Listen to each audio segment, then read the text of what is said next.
Well, good afternoon, everybody. Welcome to the regularly scheduled meeting of the Oklahoma City Planning Commission for Thursday, January 13th, 2022. Happy to see everybody in 2022 for the first time. If this is your first time with us today, if you would, this is a great time to turn off cell phones, make sure they're on silent just so they don't interrupt the meeting. If you are a citizen and you haven't been with us before and you wish to be heard on an item that's on today's agenda, there's some little sheets of paper out front on the table. They look like this. You can fill one out and hand them to staff up front here, and they'll be sure that I get it and I can call on you at the appropriate time. Speakers' comments are limited to 5 minutes, and we reserve the right to cut off comments if they're redundant, repetitive, going too long, etc. So just be advised of that. When you do come up to the microphone, start out by giving us your name and your address for the record, and be sure and adjust that microphone. It's a little bit temperamental, but where everybody can hear you, including the 3 people who are listening to this meeting today from home. So with that, we'll go ahead and get started. Our first order of business is to receive the minutes from the December 9th, 2021 meeting. If there's no discussion, I'll take a motion from commissioners on those. Mr. Chairman, I make a motion to approve the minutes. Okay. I have a motion to receive the minutes. I'll take the second on PrimeGov. It's been seconded by Commissioner Privet. Please cast your votes. All votes should be cast. Asa? Kamal's not here. She was looking at you, so. And the minutes are received. Sorry, Asa. Next order of business on the agenda today is continuance requests. We have a number of uncontested requests. Mr. Butler? Yes, item 36, SPUD 1217, defer to January 27th. Item 37, SP 557, defer to January 27th. Item 37, case number CE 1064, defer to February 10th. Item 39, case C7388, defer to February 10th. Item 40, case C7391, defer to February 24th. Item 41, PUD 1814, defer to April 14th. And item 42, case PC 10775 has been withdrawn. Is there anybody that wanted to be heard on one of those items today?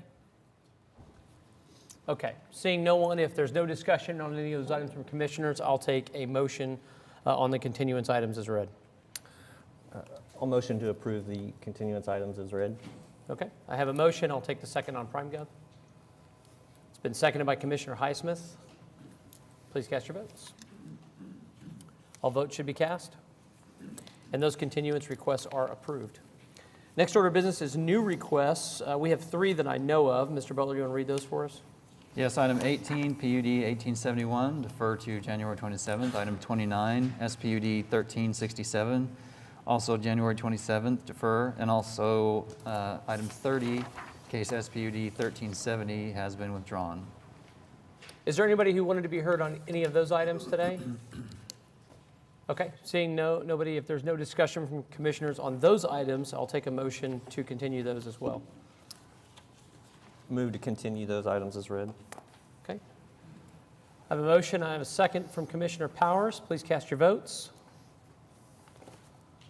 All votes should be cast. And those continuances are approved. Are there any other items that need to be considered for continuance?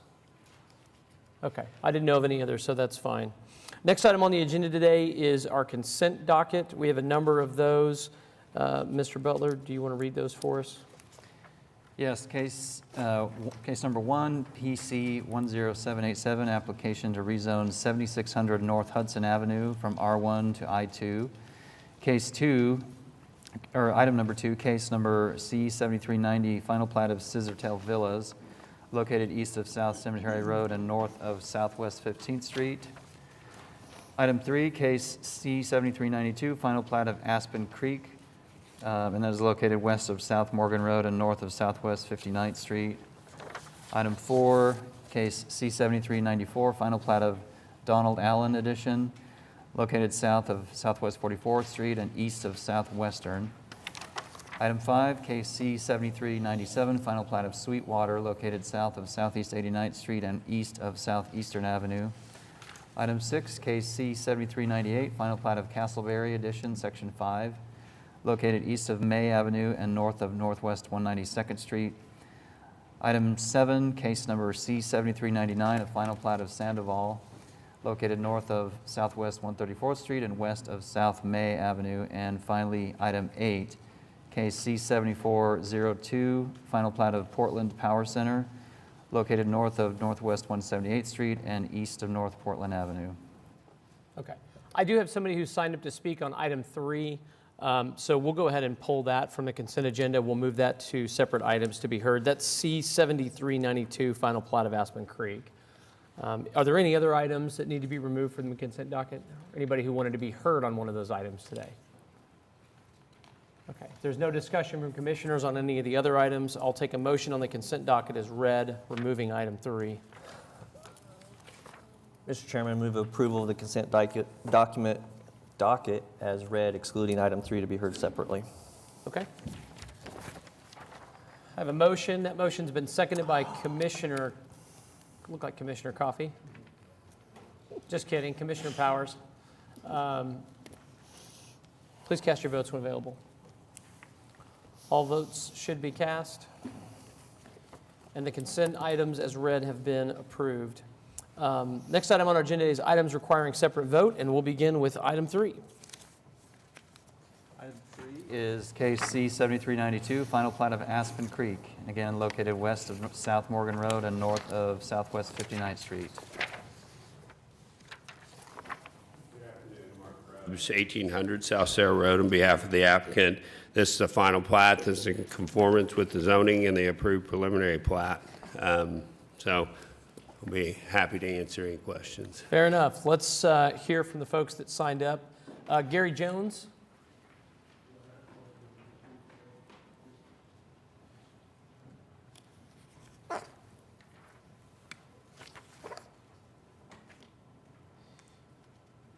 And there were several people that were signed up on this one sheet. Mr. Jones, go ahead and give us your name and address. Good afternoon, Amity Rodari, Pleasant Hill Road, Mustang. We had some questions over the old site. They're not showing it in their map no more. So we wonder what's gonna happen to that.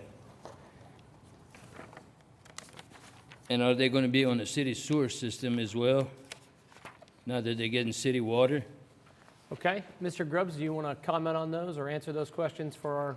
So all of the smaller lots that are on the western portion of the site are the lots that are physically serviceable by sewer. All of those will be, all the lots will be served by water. All of the small lots, it was a condition of the zoning that all of the small lots be served by sewer, and therefore they are served by sewer. So any lot that is smaller than the half acre is served by sewer. All of the larger lots, they are on a private septic system. And as he said, that was as approved in the underlying zoning. I remember the case. So Yes, we didn't get notification on that one. That's why the question came up now. Understood. Our other concern is the oil site. The oil site, do you know what's happening with the rig site? Is it going away? Where is it? Is it on your... Which site, I'm sorry? The oil site? The The oil site will remain. We've been coordinating with them. There are there'll be some minor revisions to that final plat prior to filing to accommodate that. 6 homes there. Yes, there'll be slight modifications to that final plat before it's filed. So everything along Pleasant Hill Road will be on a private sewer system? Yes, sir.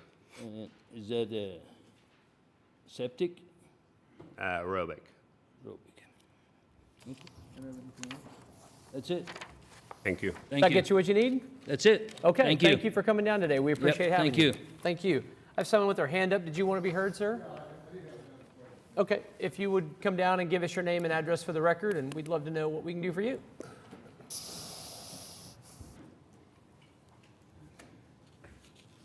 How y'all doing today?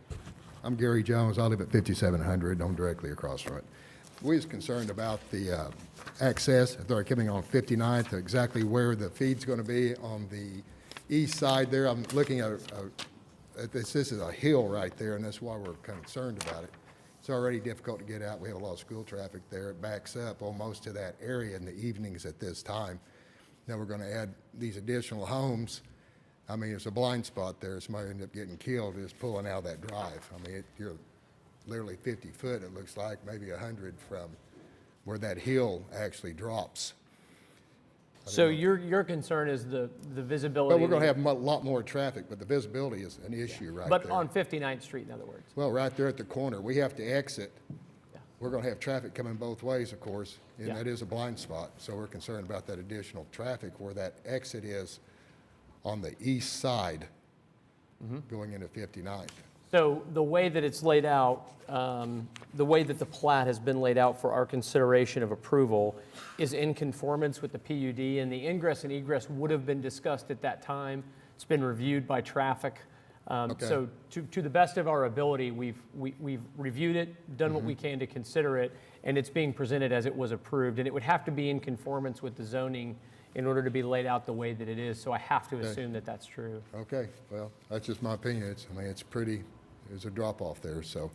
I was going to ask you another question. Originally, on one of the plats, there was some discussion about the water runoff on where this, because we are going to have some significant water runoff. This is a flood zone. You know, we're in a flood zone on the east side, and I'm assuming this is probably also a flood zone. What was, originally, they was going to put like possibly a water retention area. Is that still an issue or not? So the detention would have been reviewed by city staff as a part of the final plat review process. Mr. Grubbs, do you have information you could provide there just to answer his question? I mean, is it all Yeah, the detention's still being worked provided out? for, yeah. Yeah. Okay, is that area that's to the north there? Area, yeah. To the north on the east side? Is that what's going to be? It'd be actually on the west side. Okay, what is going to be in that east side? If you don't mind me asking him directly. On the east side there, north of Lot 12. There's three people. I think there you that, that's planned to just remain as raw land right now. Okay, okay. Does that help you, Mr. Jones? That's all. Thank you very much. Thank you very much for coming down today, sir. We appreciate you being here. Is there anybody else that wants to be heard on item 3? Okay. If not, this is Commissioner Coffey's ward, is my memory. Let me double check that. Yeah, Commissioner Coffey, do you have any concerns on this? No, I don't. Okay. If there's no further discussion on this from commissioners, I think we're ready for a motion on the item. Okay. I move approval of C 7392, subject to the technical amendments 1, 2, and 3. Okay. I have a motion to approve the final plat for C 7392, subject to technical evaluations. It's been seconded by Commissioner Powers. Please cast your votes when available. 1, 2, 3, all votes should be cast. And that item is approved. Thank you guys for coming down. Appreciate the folks that joined us today as well. And good luck with the project. Next item on the agenda today is item 9. This is case number PUD SP 1628D, application for a specific plan pursuant to the approval of PUD 1628. This is located at 1400 South Mustang Road. Applicant present? There you are. Come on down.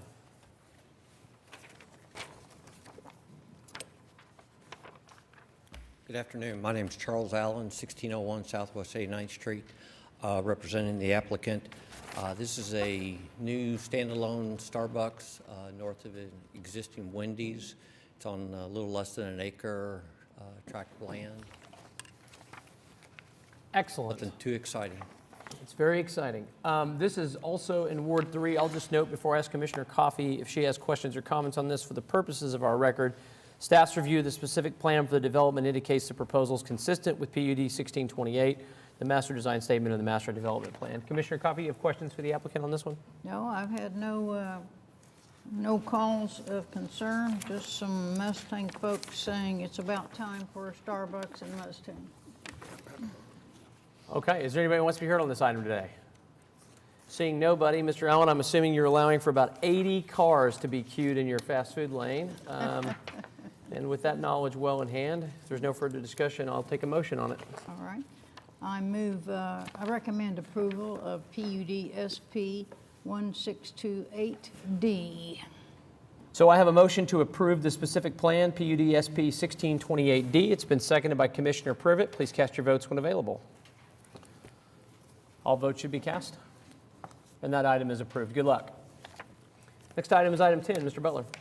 This is case CE 1059, application to close a portion of the platted 10-foot utility easement along Northwest Expressway, a portion of a utility easement in Block 9 of Williman 4th Edition, portion of Northwest 52nd Street right-of-way, and the portion of Northwest 50th Street right-of-way, located south of Northwest Expressway and west of North Pennsylvania Avenue.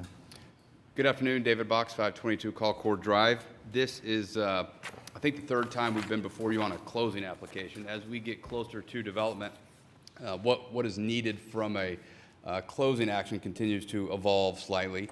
This involves, I think 25 feet or so.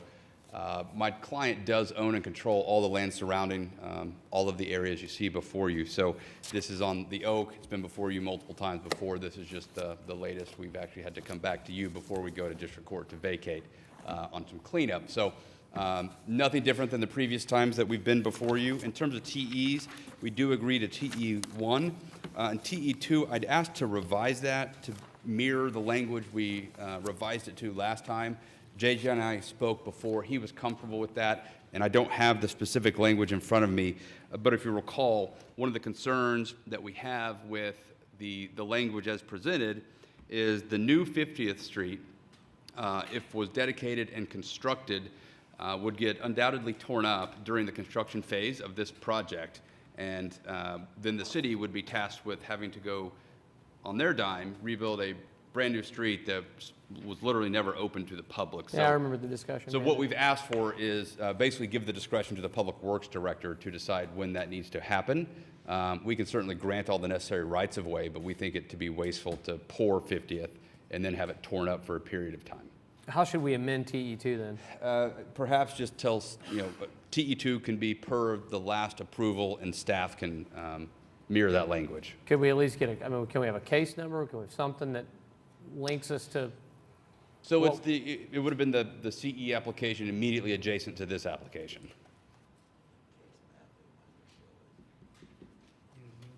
Okay. We'll let people dig for just a moment. Commissioner Powers, do you have any questions on this? 988. CE 988. Thank you. I really don't.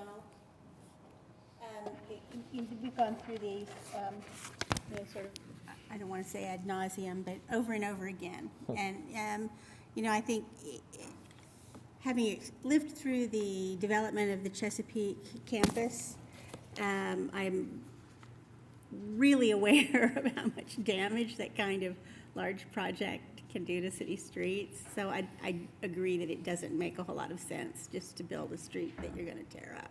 Yep. So this TE2, I think let's just see if this is comfortable to the applicant, just so I can propose some language. And if you're here to be heard on this item and some off chance, don't panic. I'm still going to ask for your comments. But we could just say TE2 shall be amended in accordance with the TE as approved on CE 988 for realignment of 50th Street. Yes, sir. Are you good with that? You good with that? Yes. Okay. Is there anybody who wants to be heard on this item today? All right. Well, seeing nobody, if there's no further discussion from commissioners, Commissioner Powers, I think we'll take a motion if you're ready to make it, ma'am.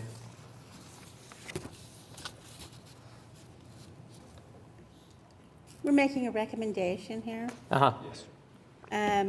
Well, I'll move approval of item number 10, CE 1059, the closing of the platted 10-foot easement, et cetera, in accordance with the TEs as amended. Okay. Per our record and discussion, I have a motion by Commissioner Powers to recommend approval on CE 1059. It's been seconded by Commissioner Highsmith. Please cast your votes. All votes should be cast. And that item is recommended for approval. Thank you. Next item on the agenda today is item 11. This is case number SPUD 1361, application to rezone 515 Southwest 149th Street from SPUD 831 to SPUD 1361. Good afternoon, Mark Zidzow with Johnson & Associates, 1 East Sheridan Avenue. This is in a new SPUD for a suburban office park. This piece of property is currently zoned within an SPUD. The SPUD was very specific to building size, limiting it at about 4,500 square feet. It appeared the previous applicant had done so and just tethered it exactly to their conceptual site plan. So before you is a similar office park in design, except some of the buildings are 5,000 square feet, and they have one user that's going to be approximately 12,000 square feet. So there was some language that was cleaned up. We've received no protest. As you can see, it's mostly undeveloped agricultural land surrounding the property, and then a public school to our east. So With that, happy to answer any questions, but we'd ask for your approval. Okay, thank you. Commissioner Hinkle, this is your ward, sir. Do you have questions or comments for the applicant? No, I'm real familiar with this project, and there are no TEs, so I don't have anything to Okay. add. Is there anybody that wants to be heard on SPUD 1361 today? Seeing nobody, if there's no discussion from commissioners, I think we'll take a motion, Commissioner Hinkle. I will move approval of SPUD 1361. Okay, I have a motion to recommend approval to City Council on SPUD 1361. It's been seconded by Commissioner Powers. Please cast your votes when available. All votes should be cast. It's all right. Now all votes are cast. And that item is recommended for approval. Thank you. Thank you. Next item on the agenda today is item 12. This is case SPUD 1363, application to rezone 2415 North Robinson Avenue from C4, also Jefferson Park Historical Landmark Overlay and Jefferson Park Urban Conservation District to SPUD 1363. Welcome. Good afternoon. Raj Ahmed, 1401 Classen Drive. Bill Perry, homicide. What's your address, Mr. Perry, just for the record? 4821 Northwest 36th Street. Okay. Tell us what we need to know about your application.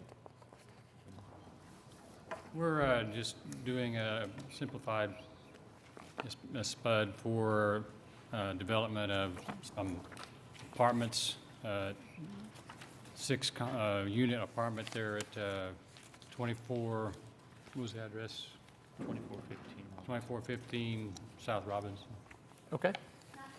North Robinson, excuse me. North Robinson, yes, sorry. Commissioner Powers, do you have questions or comments for the applicant? No, this is an application that's been in process for a while. It is within the historic district, so it's been through their process and review. We've, talked back and forth with the applicant a number of times about various issues, and I'm well satisfied, particularly knowing that eventually they'll have to have certificates of appropriateness, both for their exterior design and signage and issues like that. So this is one of those very, very odd pieces of property that there are all over wards 7, 6, and 2. It had a single-family dwelling on it, a relatively minor single-family dwelling on it that's burnt down, but it's actually zoned C4, which we don't even do anymore. So the idea of it being residentially developed is, really a step in the right direction for the area, I think. I'm well pleased with this application. Yep. As Commissioner Powers stated, on January 5th, the HP Commission recommended approval of SPUD 1363 to the Planning Commission 6-0. They're clearly in support of the application as well. Is there anybody here that wants to be heard on this item today? SPUD 1363? Okay. If there's no other comments from commissioners, Commissioner Powers, if you're ready, I think we'll take a motion on it. I'll move approval of item number 12, SPUD 1363. Okay, I have a motion to recommend approval to City Council on SPUD 1363. It's been seconded by Commissioner Coffey. Please cast your votes when available. All votes should be cast. And that item is recommended for approval. Good luck with your project. Thank you. More money for schools. Excellent. Let's infill some property. Next item on the agenda is item 12, or 13, excuse me. This is SPUD 1366, application to rezone 105 Southeast 45th Street from C3 to SPUD 1366. Good afternoon, David Box, 522 Colcord Drive, here on behalf of the applicant. This is a site that had, I think it was a former office building on it that there was a fire and most of it burned and had to be removed. My client has acquired this site as well as a site to the north that is developed as a car wash. What we seek to do is to rezone this to an SPUD to allow for a multifamily development. We have limited the dwelling units to 26 through the SPUD.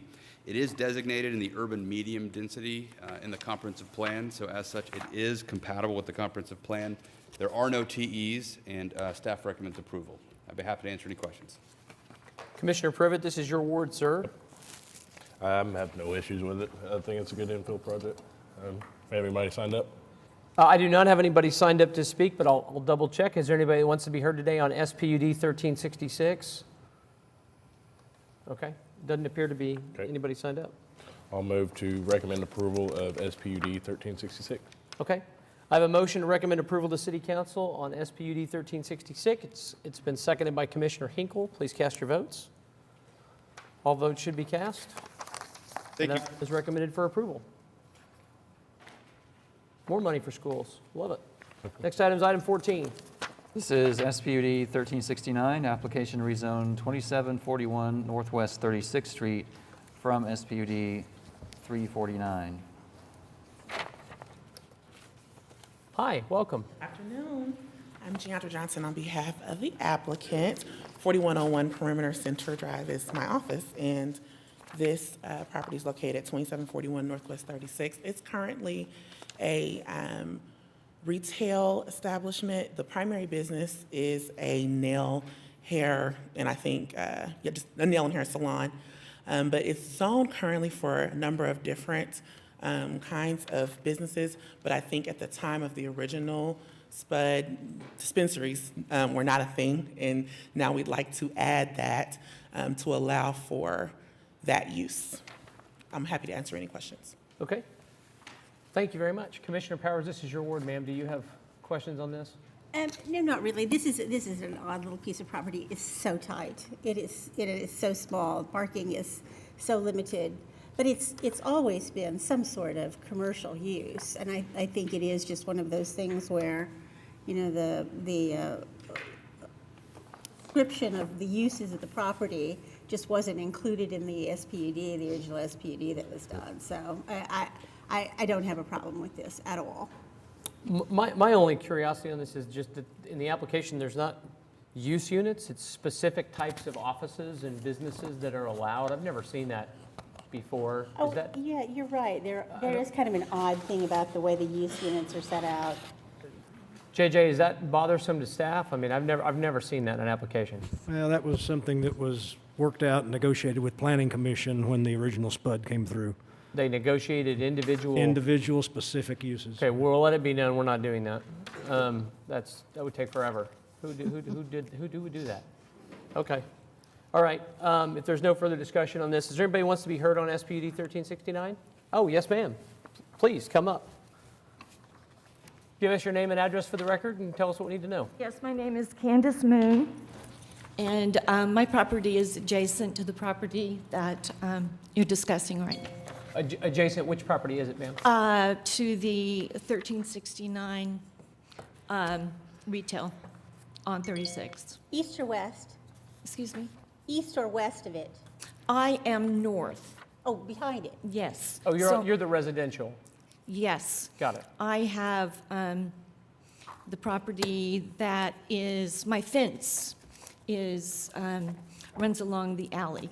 Okay, got it. I have some problems with this particular strip mall. Have problems with them in the past, so perhaps getting a different group in there. I don't know. It's John Lee, if that is the same person. That's what I represent. It's okay. So this is 3 separate offices in there. Currently. And it didn't say in the overall plan how much of that would be the dispensary. There is a space in the middle that's not full. There is a Chef D on the end and the nail salon on the west side. As presented in the application, any of the uses presented can be utilized across the 3,600 feet. That's a maximum building size. So Okay, so we don't really know how big the dispensary will be and if the other businesses will stay in there? That's right, and technically, right, whatever businesses are there today could operate, but under the zoning, which underlies the property itself, the dispensary use could grow larger over time. It could be smaller over time. You don't know. It'll change. Okay. And when she pulls this up, I'm glad you did, on the far right, it says James Yeager, and this land survey was done by somebody whose license expired in 2005. It is that old. It is incorrectly marked. The north side is actually west. The south, what is marked as the south side is actually east. Can you see this, or is it just us? I'm with you. Okay. So is that an impediment that they're using a land survey by somebody whose license expired in 2005? No, ma'am. You can use old land surveys. They're just using the survey to demonstrate the site. It's really doesn't have anything to do with what they're requesting or the zoning application itself.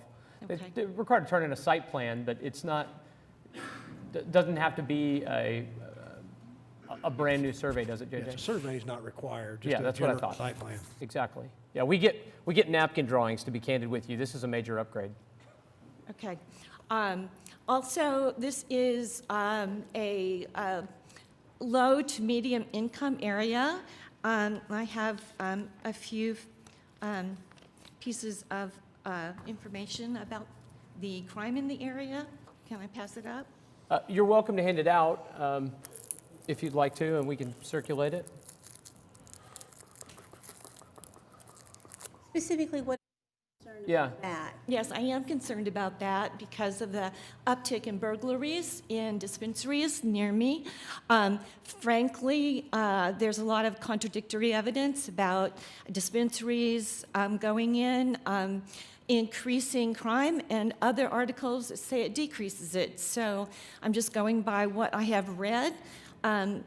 From my house on 36th, if I go up May to 63rd, I can throw a rock between every dispensary, and I am not using much hyperbole when I tell you that. Well, there's one for every 2,200 residents last I saw. In the There state. are so many, and putting another one in is just, to me, very problematic. I just want to express that feeling. I'm certain that it will pass. I personally do not, I have not had much experience, good experience with the residents of that strip mall. They have left construction debris by my fence. One of the pictures I gave is construction debris by my fence. There are cars that are abandoned in their parking lot for weeks and weeks at a time that I have to call the city to come and get.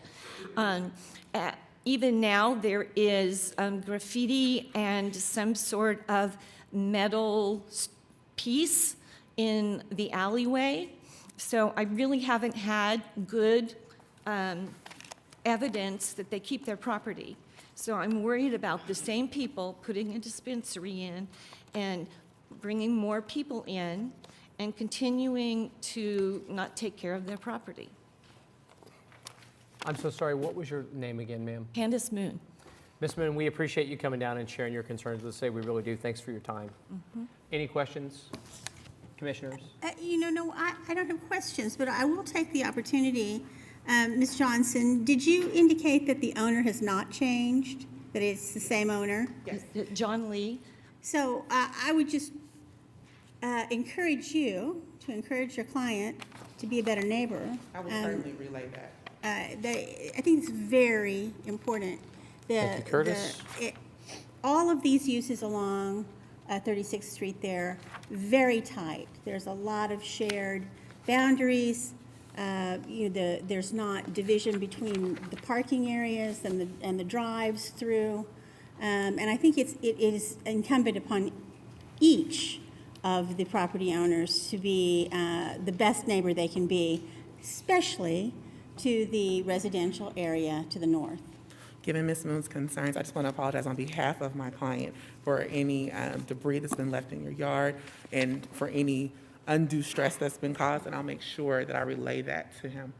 Thank you. And Ms. Moon, I know this is probably little consolation, but continue to utilize the Action Center to report any concerns you have about the property, crime, disrepair, trash, debris, et cetera. There's ordinances that protect you there. There's ordinances within this PUD. And they have been helpful, and they Good. have removed some of the cars. Good. And in building the fence, I just want to tell you that no one at the spa would tell me who the owner was or cooperate in any way with us.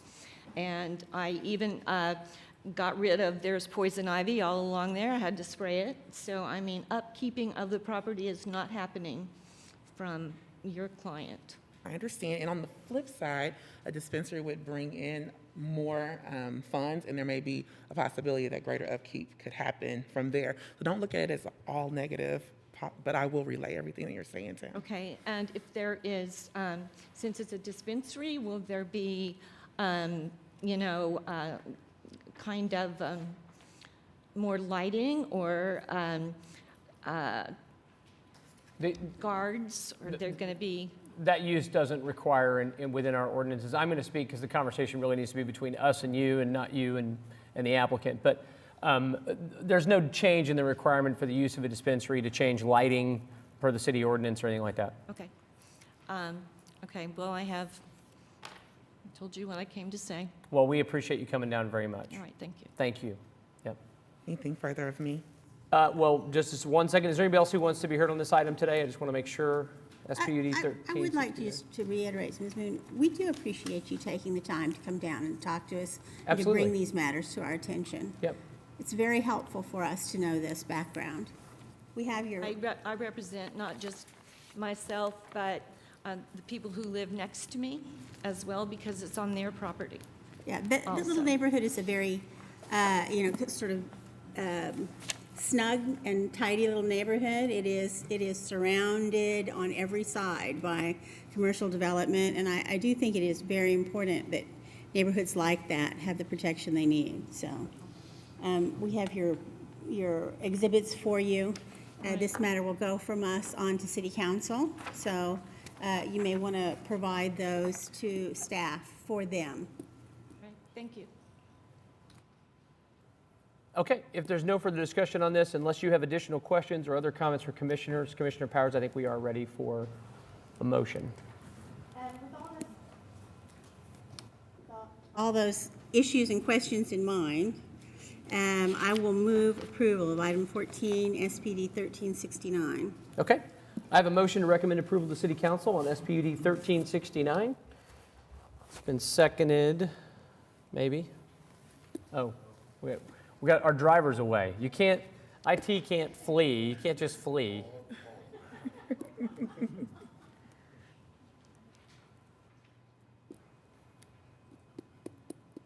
Motion was made by Commissioner Powers. It's been seconded by Commissioner Coffey to recommend approval to City Council on SPUD 1369. Please cast your votes.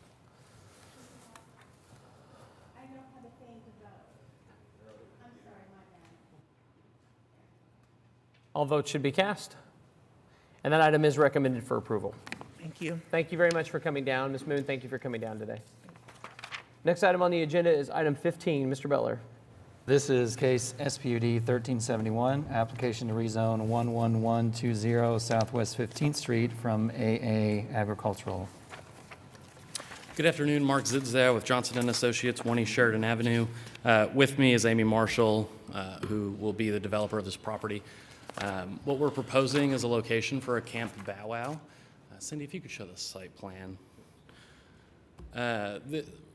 What we're proposing on the western side of the property is an 8,000 square foot building and parking lot with small outdoor areas for the dogs. This is a site that will have somewhat restricted hours during the day for pickup and drop off, and then there will be overnight stay for the animals as well.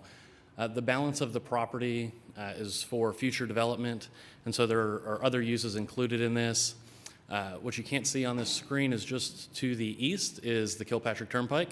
So we're at the corner of the Kilpatrick Turnpike and Southwest 15th. So I've spoken with Commissioner Coffey. There was, I believe she received a phone call from a church that's about 1,200 feet away that was concerned about noise from the animals. But I would note, in between our property and theirs, there is the turnpike, and there's also another large piece of property that, it's my understanding, has been rezoned. And then the church also rezoned a portion of their property for commercial as well. So we don't believe that this facility will have any impact given the distance. But with that, there are no TEs, and we'd ask for your approval. Okay. Commissioner Coffey, this is in your ward, ma'am. Do you have questions or comments for the applicant? No, I think my questions and those of the person who called me have been answered, so I do not have further questions. Okay. Mr. Zitzel, what is to the west? Is that like a 3-hole golf course or something? What is that? It's the Lynx Apartments. Oh, that's the Lynx Apartments right there? Yeah, so we have about 70 feet before our property line. There's a significant tree line there, then the golf course before you get to apartments. Okay.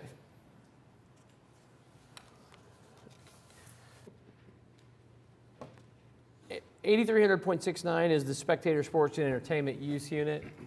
Is that what use unit do you need to operate the daycare? I mean, this is next to the Turnpike. This is the first time in a long time I'm kind of indifferent about this, but. It is not that use unit. Right, understood. Nothing can really be built to the south because of that floodway, and you've got the Turnpike to the east. How far are the Lynx Apartments away from your site? I would estimate it at about 400 feet, 400 to 500 feet. You can see that church. That's 1,200 feet, so yeah, it's probably 300 to 400 feet. Okay. All right. I'm not, Commissioner Coffey, if you don't have an issue with it, I'm not going to take issue with it because of where it's located, but that was the only question that I had. Is there anybody who wants to be heard on SPUD 1371? No, okay. Commissioners, any comments or questions? If not, Commissioner Coffey, I think we're ready for a motion.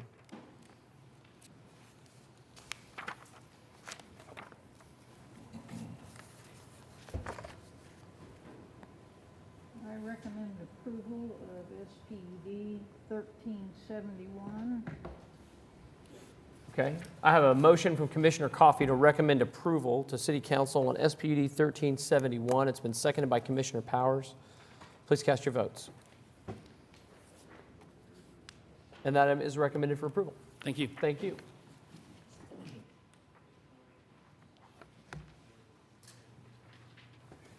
Next item on the agenda today is item 16. Mr. Butler. This is PUD 1869, application to rezone 12600 Northwest 10th Street from AA Agricultural District. Good afternoon, David Box, 522 Colcord Drive, here on behalf of the applicant. Cindy, do you have there we go. So this is an application on the south side of Northwest 10th Street between Cemetery and I-40. This is in that area of Oklahoma City where the north side of the property line is actually Yukon. South is obviously Oklahoma City. So our PUD would break this into 2 tracts. Tract 1, which would be a commercial tract along Northwest 10th, and Tract 2 behind would be a multifamily tract. If Cindy, can you the aerial?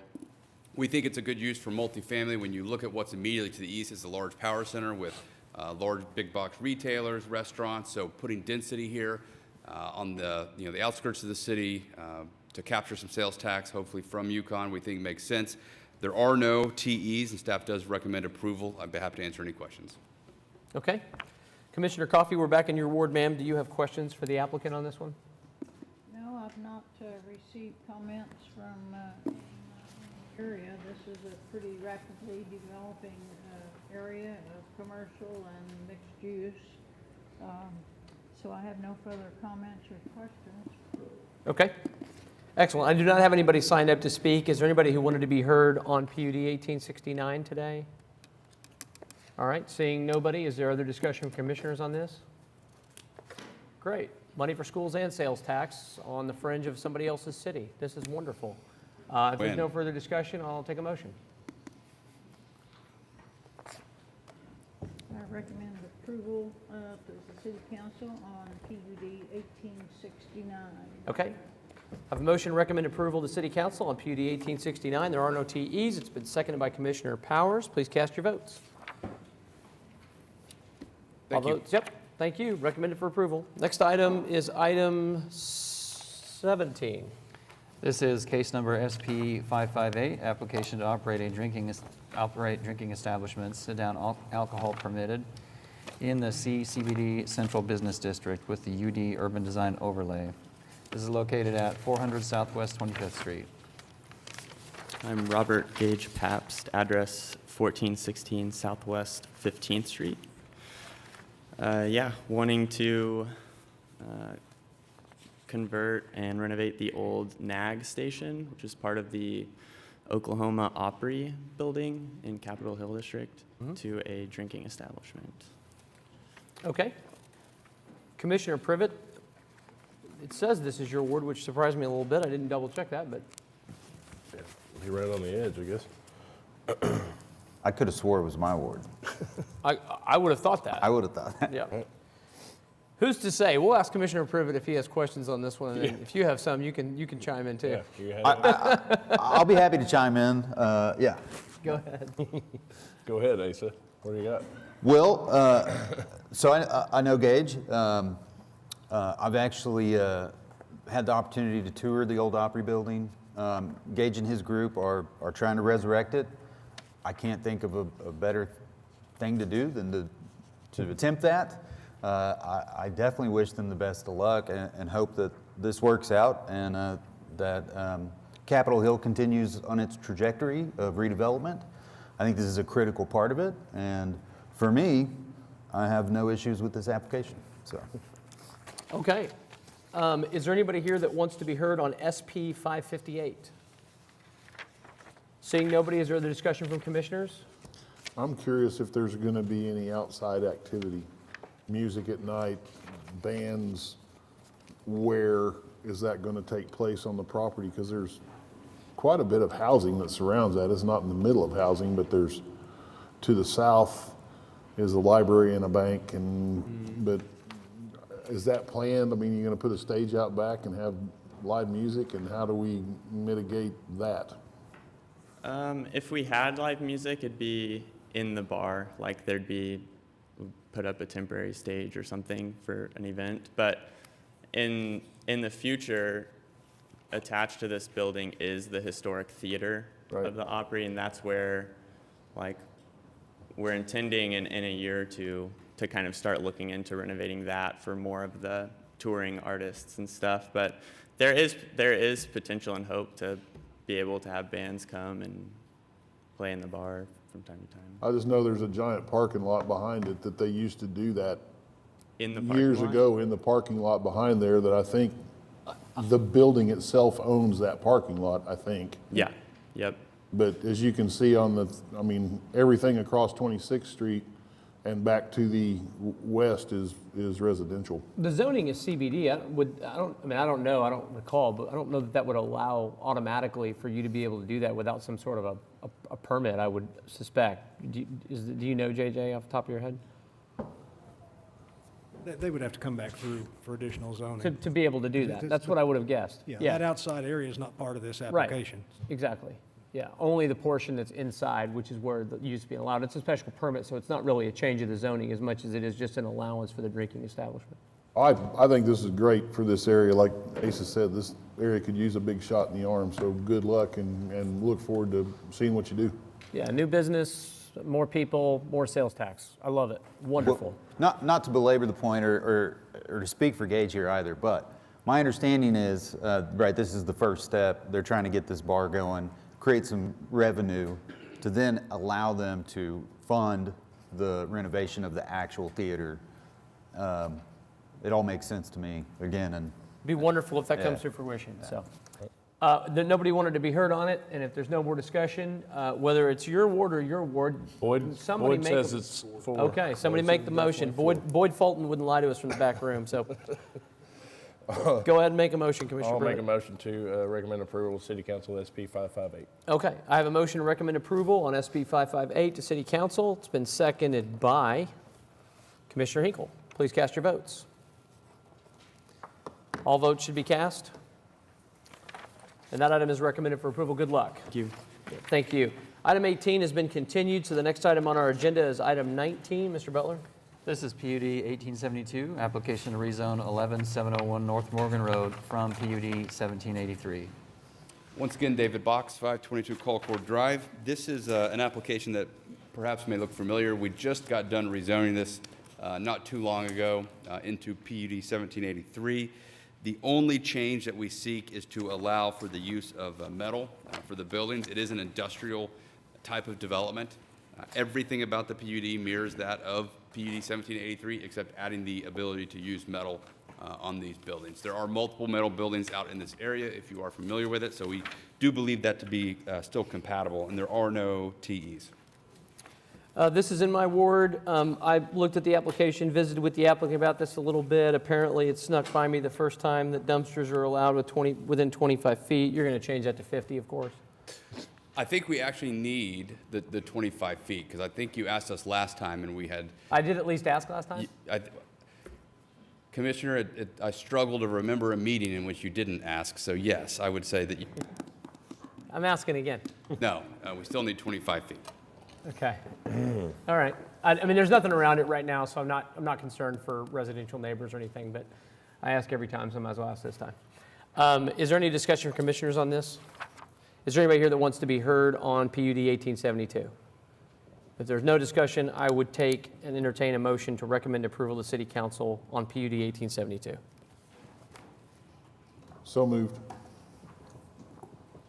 Motion has been made by Commissioner Hinkle to recommend approval. It's been seconded by Commissioner Highsmith. Please cast your votes.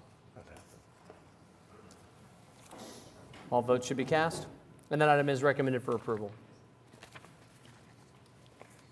Next item on the agenda today is item 20. This is PUD 1874, application to rezone 10500 Northwest 23rd Street from AA to PUD 1874. Once again, David Box, 522 Colcord Drive. With us is Richard McCowan and Zach Roach with Ideal Homes, as well as Mark Zitzow. This is a PUD that would allow for a mixed-use development on the west side of Lake Overholser. Cindy, if you could display the site plan. Maybe keep going one more. There we go. We have broken this into 3 tracts. The southernmost tract would be the R1ZL within the PUD. It's a product that at this point the commission is certainly aware of. It's what Ideal Homes has been producing for quite some time now. Tract 2, which is in the middle, would be the R2 duplex development. And then finally, the far northeast tract would be a combination of commercial and multifamily. It is compatible with the comprehensive plan. It is worth noting there are no TEs, in large part because Mr. Zitzow and staff worked through some issues up front. We have increased the open space that would otherwise be expected in a development like this, so our open space will be increased. We did have some conversations with most of you, and Commissioner Powers raised some questions as it relates to that far northeast tract and the development of that. So it is worth noting that commercial development would require a specific plan application. We worked through some language to add to the PUD that has been resubmitted to staff just for purpose of the record. If you'll bear with me, I will read it into the record. So what we propose that it read is, a specific plan shall be required for Tract 3 unless developed as single through 4-family residential, which in addition to items listed in Chapter 59, shall specifically reserve the rights of the Planning Commission to review the parking, signage, and building designs along North Morgan Road and Lake Overholser. Plating shall be required within this PUD for single through 4-family development in any tract. So what that will allow is any commercial development, you'll be able to review how it relates to the lake. There was a lot of discussion we had about the development around Lake Hefner, the East Wharf. It is worth noting, just this is, in my opinion, significantly different in that our eastern boundary is not the lake like the East Wharf. Their western boundary is Lake Hefner itself. Here we actually have Morgan Road, so we actually have a physical boundary being a public street before we touch the water. But with that said, we believe that the language in the specific plan that we've modified will give the Planning Commission at that time the ability to review and comment on any design-related matters on this. Okay. Commissioner Clare, this is your ward, sir. Do you have comments on this or other questions for the applicant? No further questions. We did have conversations, and I relayed, I think, and their plan had already incorporated, but just the importance of interconnectivity between the single-family, multifamily, and potentially commercial district. And then, I just think they have a huge opportunity here. We have a great amenity in Lake Overholser, and they have the opportunity to enhance that with that commercial tract.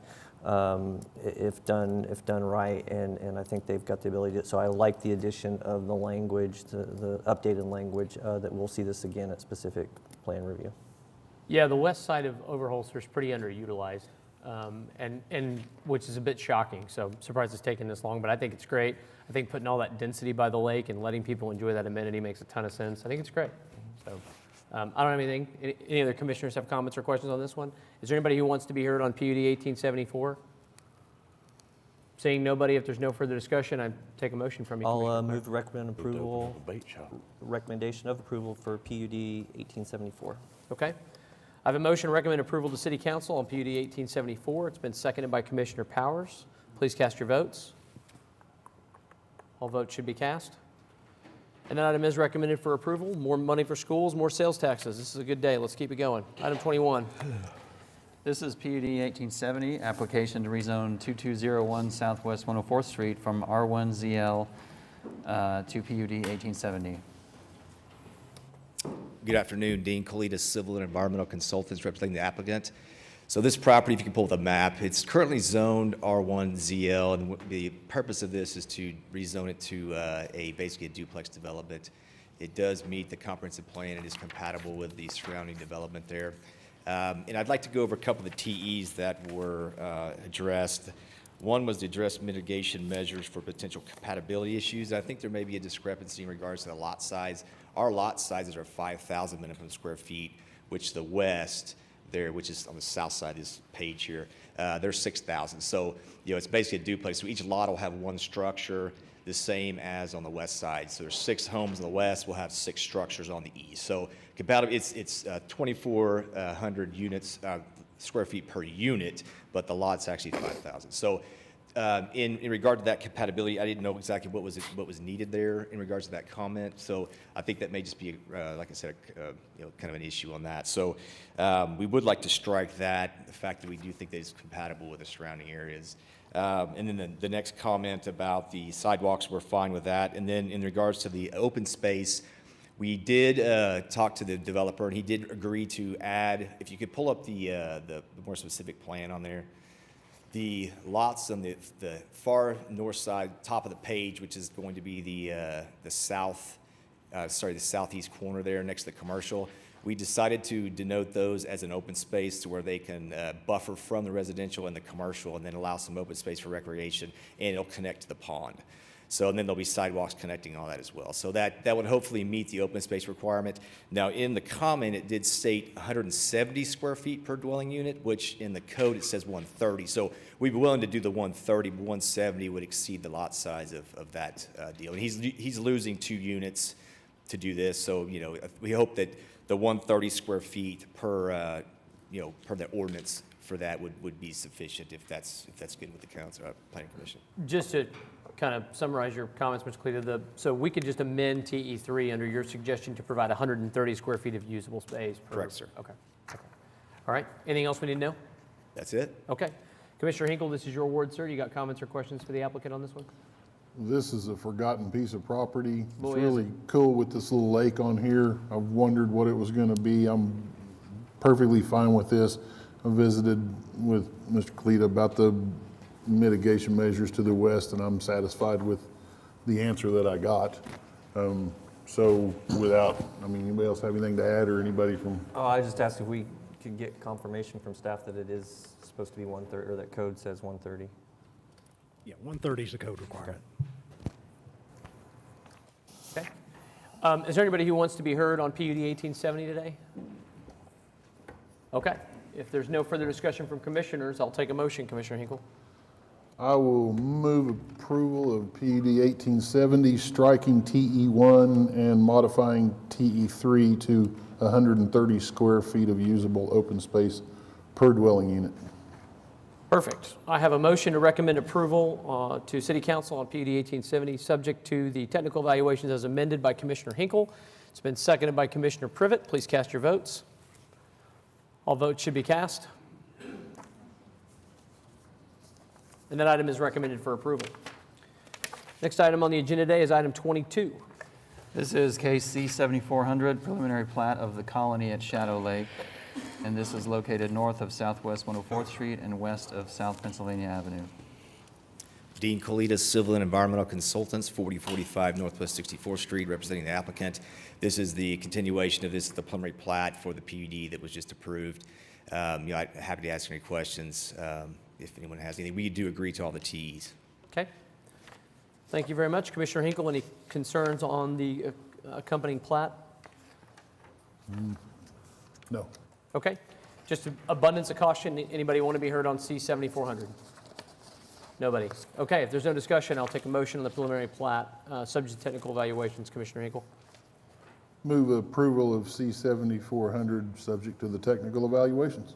Okay, I have a motion to approve the preliminary plat, C-7400. It's been seconded by Commissioner Coffey. Please cast your votes when available. There it is. All votes should be cast. And that plat is approved. Good luck with that project, Mr. Kalita. Infill development, we love it. Money for schools, money for schools, money for schools. Item 23. This is case C-7393, a preliminary plat of Fontaine Lake Estates located north of Southwest 15th Street and west of South Cimarron Road. Mark Grubbs, 1800 South Sarah Road, on behalf of the applicant. This is a preliminary plat in conformance with the recently approved zoning. We are in agreement with all of the TEs. I would like to modify TE2. There is rural water district water lines in the area. We are in coordination with the rural water district to serve a portion of this property.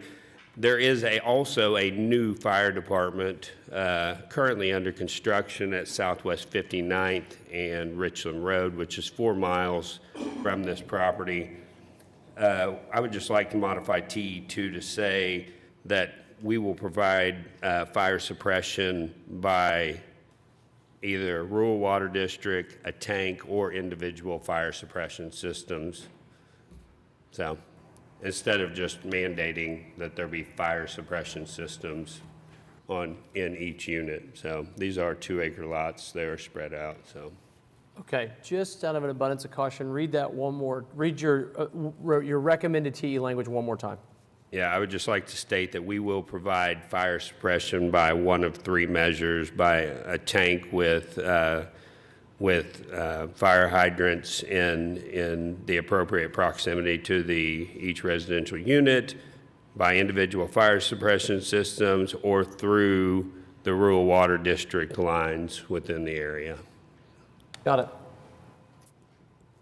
Or some combination of the above? Or some combination of the above? Or some combination. Are you indicating that the rural lines wouldn't serve the whole? Well, this is one of the few areas that does have a large enough rural water line in the area that it could possibly serve as fire needs as well. So we are working currently with the city and the rural water district on that at this time. Yes, that is correct. Dustin Seagrave's Utilities Department I contacted the Canadian County Rural Water District, and we have done several houses, single units, but never a subdivision. So this is quite an experiment for both of us. They do have the capacity. They're looking into it right now. And so we do have agreement with them, and so we are working through the details to see if the Canadian County Rural Water District can supply them with the water required. Okay. Great, thank you very much. Commissioner Coffey, this is your ward, ma'am. Do you have other questions or concerns on this one? No, I've had a lengthy discussion with Mr. Grubbs, and I think we have everything pretty much worked out. I was waiting to hear Mr. Wilson's comments. And so with those comments and that revision of language on number 2, I'm satisfied. Okay, let me see if anybody's here today to be heard. Anybody want to be heard on C-7393? Okay. If there's nobody there and no discussion from commissioners, I think we are ready for that motion. Okay. I recommend approval of C-7393 with technical evaluations 1, 3, 4, and 5, and with the suggested revised language of technical evaluation number 2. Okay. I have a motion to approve the preliminary plat for C-7393, subject to technical evaluations with the amended language on TE2 that the applicant read into the record. That motion's been seconded by Commissioner Powers. Please cast your votes. All votes should be cast. And that preliminary plat is approved. Thank you very much. Next item on the agenda today is item 24. This is case C-7395, preliminary plat of Shoreline Addition located north of East Memorial Road and west of North Midwest Boulevard. Doug Clausen, MKE MKEC Engineering for the applicant, 205 Northwest 63rd Street. Welcome, Mr. Clausen. Tell us about the application. Thank you. Yes, this application is for a 21-lot development, and it is within the requirements of the zoning for the property. There is no water or sewer service to this property, so we're providing individual wastewater systems, and then also the water will be by water wells. We're in agreement with the TEs. TE number 2 addresses the fire suppression, and we intend to provide individual sprinkler systems for each home in the development. Okay. Be glad to answer any questions. All right. This is Commissioner Pennington's ward in Ward 7. He's not with us today. Is there anybody here who wants to be heard on C-7395? Any other questions, concerns, or comments from commissioners on this one? I will just note for the purposes of the record that according to staff, the design of this preliminary plat conforms with subdivision regulations as they relate to access requirements for subdivisions with 30 lots or less, and the developer must also meet access requirements established by subdivision regulations for each phase. The design of the plat also meets the requirements for the RA zoning district. So with that, if there's no discussion in Commissioner Pennington's absence, I'll just need a motion from another commissioner. Mr. Chairman, I'll move approval of item C-7395. Okay, thank you. I have a motion to approve 7395, been seconded by Commissioner Coffey. Please cast your votes when available. All votes should be cast.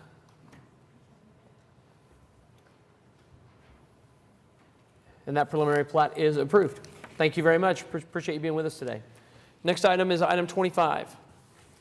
This is case PUD 1875, application to rezone 12302 North Kelly Avenue from PUD 708. Good afternoon, Mark Grubbs, 1800 South Sarah Road, on behalf of the applicant.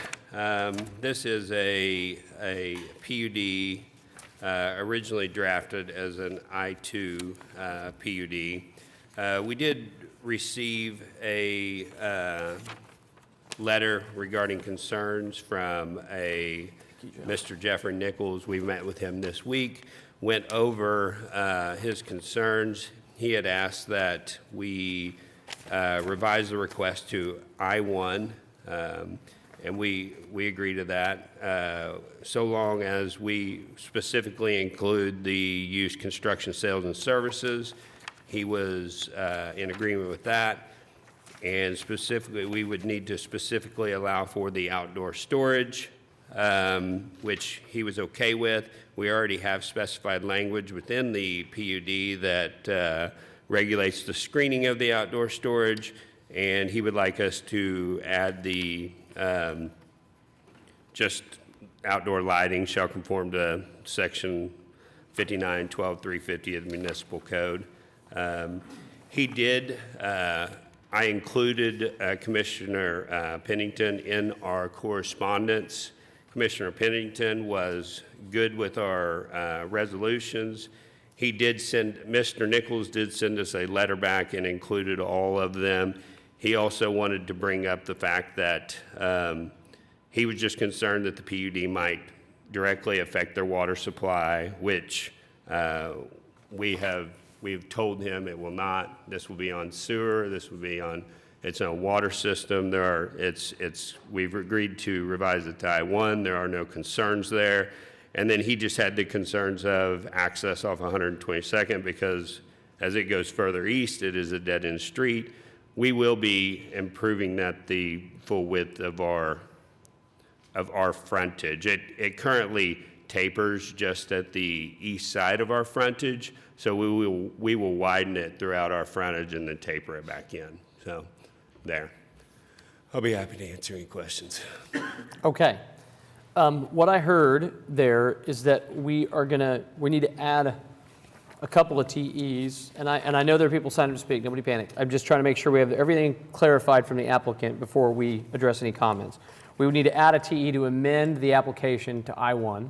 That'd be TE1, correct? Correct. We need to add TE2 to allow for the use of outdoor storage, and I missed it, but it was construction, sales, equipment. Construction, sales, and services. And do you happen to know that, the use unit there? I do not. Come on. Mr. Sorry. Grubbs. Sorry. You or staff? Don't make me bring the water guy up. He knows everything. I would be amazed if Dustin came up here and Don't and question rattled that Dustin. off. He's been in here a few times. I'll be honest with you. Accepted. Yeah. I would like to have those use units to incorporate into the record for outdoor storage, construction, sales, and services. Is there anything else from that in your mind that requires a TE based on your discussion with? We're just going to add the verbiage that lighting shall conform, but it's. Isn't that in? Isn't that in there? Wouldn't that be in there? It's not typically, it's not in the statement, which means we have to meet that anyway, but to make him more comfortable, we will add that lighting shall conform to section 5912-350 of the municipal code. 5912-350? Correct. Okay. We'll make that TE3. Anything else? That was it. Just Okay. ask for your approval. Excellent. All right, appreciate it. I have a couple people signed up to speak. Just for the purposes of clarification, one thing I'll note in case there's a question, happy to have staff address it for the folks that are here about the amendment from I-2 to I-1 and what that means, because that's probably zoning jargon to you guys, which is understandable. So I'll call first Lisa Baker. Ms. Baker, are you here?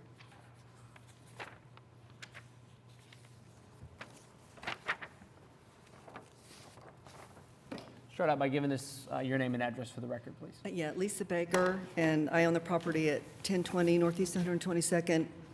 I have a tenant there. It's a house, and there's like, I don't know, maybe 6 or 8 houses down until it dead ends.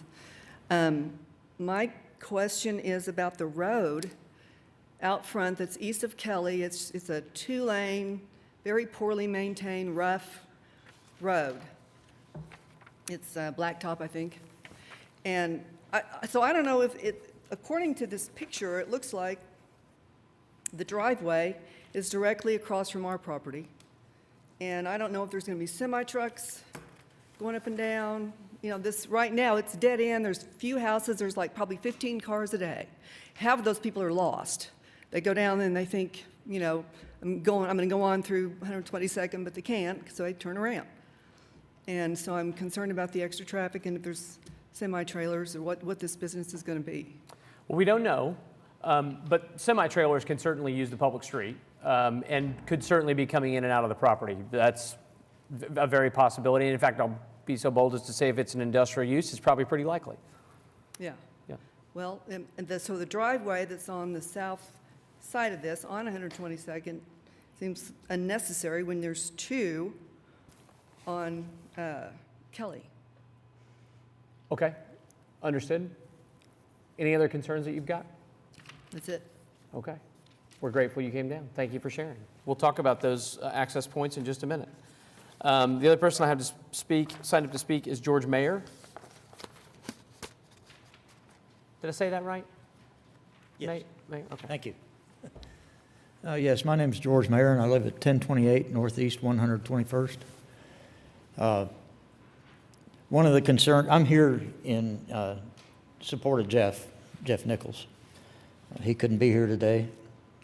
We were kind of concerned about, again, that traffic problem.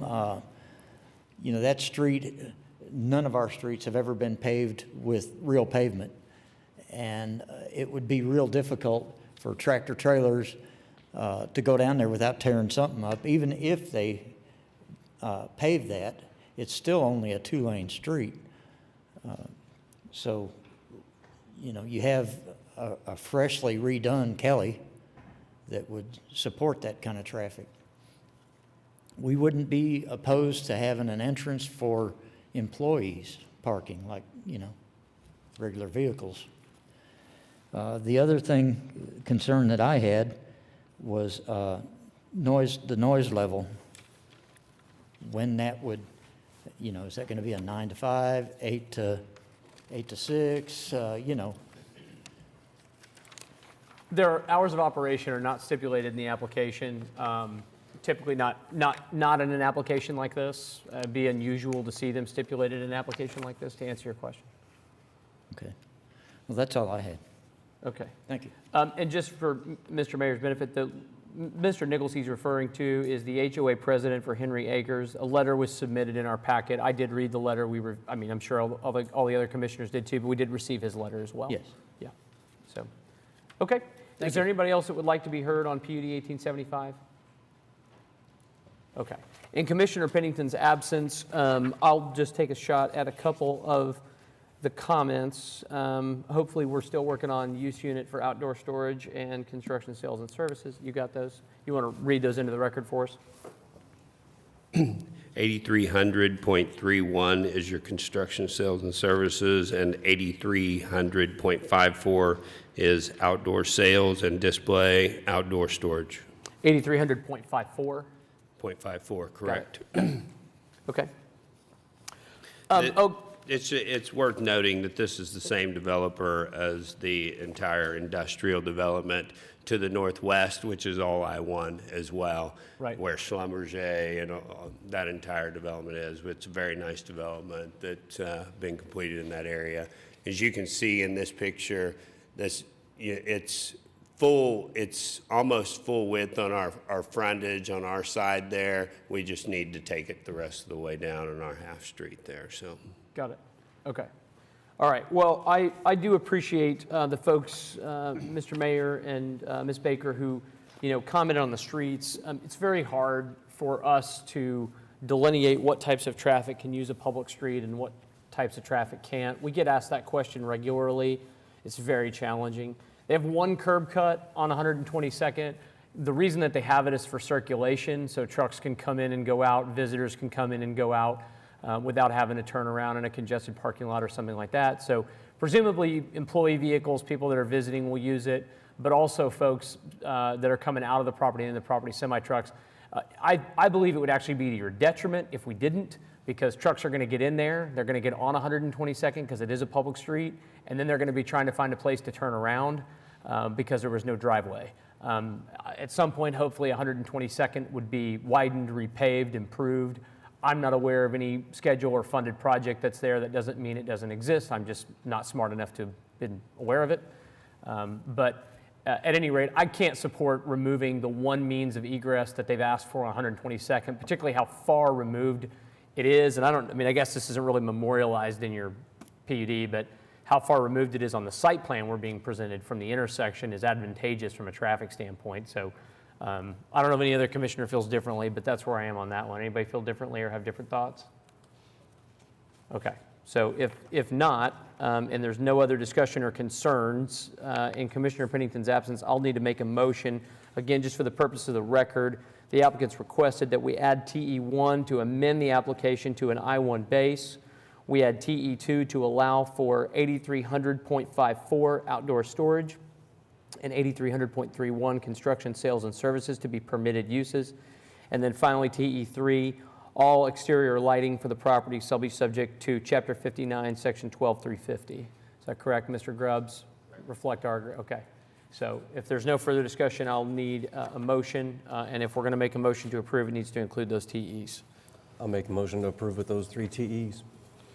Okay, I have a motion to recommend approval to City Council, subject to the technical evaluations I just read into the record.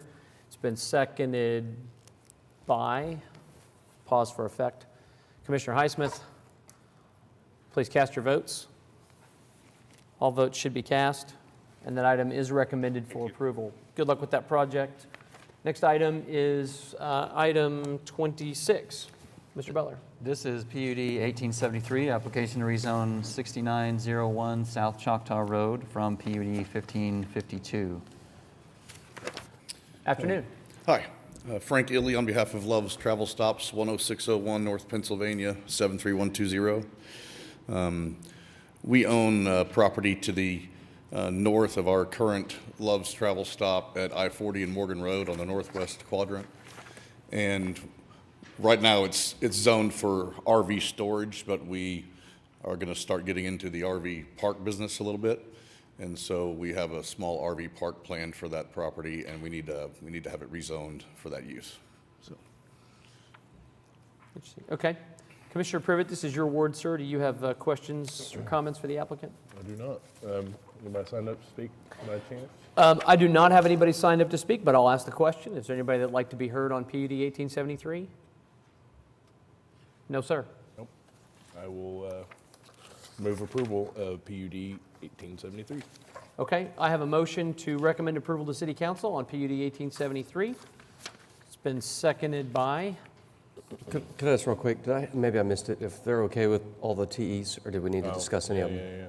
TEs. There were 3 TEs listed. Were you okay with all those? Can you tell me what they are? well, to be clear, one of them is going to require delineation, so I guess I apologize for that. We overlooked it because it's asking us to modify the uses to those appropriate in rural areas near highway on-ramps and off-ramps. If this was a pop quiz, I'd fail. I don't know what those uses would be. So someone's going to have to tell me what that means from staff. I was going to strike it because I've never seen it before and didn't know. But I was thinking the same thing with 1. I wasn't sure if he was aware of it, so that would be to your favor. I'm fine with striking it. But the next one is whether you would preserve the healthy trees. Have you heard anything about the tree cover? There are no trees where we're actually planning on putting the park, but we're going to line the park with trees also. But we're not taking any trees out. okay. So you're in agreement, will you be in agreement with TE2? And then It just refers to the existing trees, yeah, that you'd preserve the existing trees. Yes. Okay. and then TE3 is limiting the number of driveways on Choctaw Road to 1. Are you in agreement with that? I would do. Okay. So unless staff wants to try to defend TE1, my vote would be to strike it because I don't even know what it means. If apparently there has not been conversation between staff and the applicant about TE1. My civil engineer is here with me, and he's had those conversations with staff, if you'd like to hear from him. Yes, that would be great.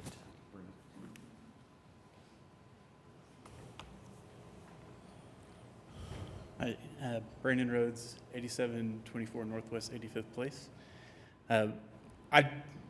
This is the first I've heard of that TE.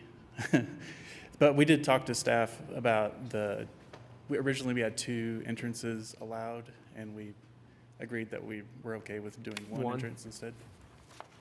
Okay, so you're not aware of what those uses that are appropriate in rural areas near highway on-ramps and off-ramps would be? No, I don't know what they mean by that. All right. Okay. I'd make a friendly amendment to your motion to strike TE1. You in agreement with that? Yeah. Okay, so I have a motion to recommend approval to City Council on PUD 1873 with the amendment to delete TE1. That motion was originally seconded by Commissioner Coffey. Commissioner Coffey, do you still second that motion? She still does, so please cast your votes when available. All votes should be cast, and that item is recommended for approval. Good luck with your project. Thank you.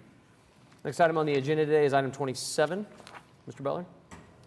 Item 27 is case PC 10786, application to rezone 2800 North Zimmerman Road from AA to I2.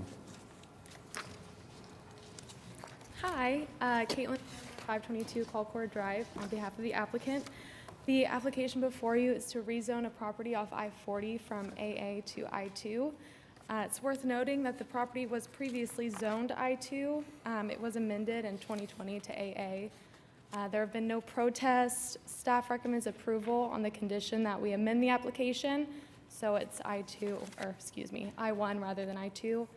The applicant's happy to agree to that. So with that, we ask for your approval. Are you sure you want to agree to that? Pretty sure. I candidly and personally wish you wouldn't, but that's fine. Commissioner Coffey, this is your ward, ma'am. Do you have questions on this?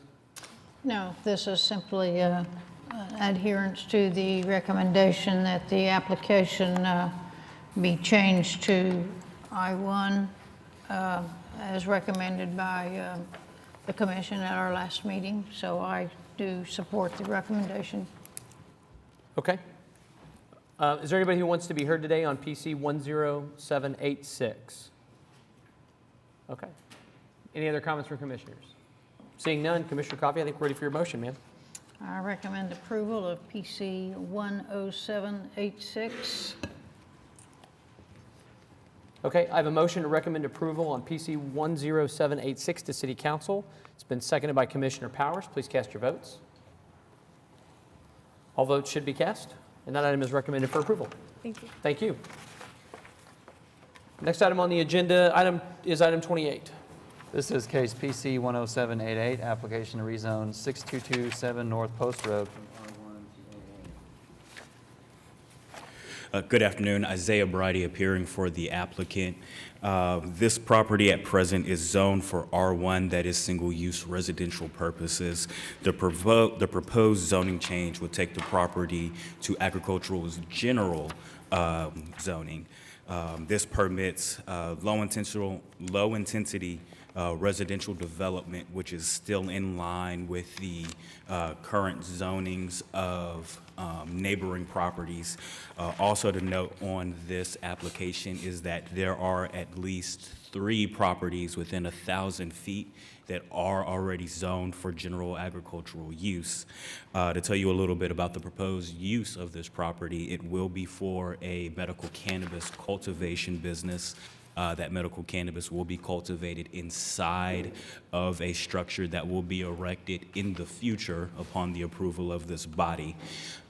This property has been in the possession of the applicant for the better part of 50 years, and they are finally deciding to make additional improvements on the property and to use it.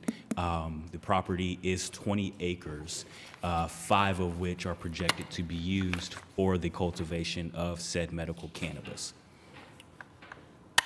Property is 20 acres? Yes, sir, I do believe so. Okay, my staff report indicates that it's 9.69 acres.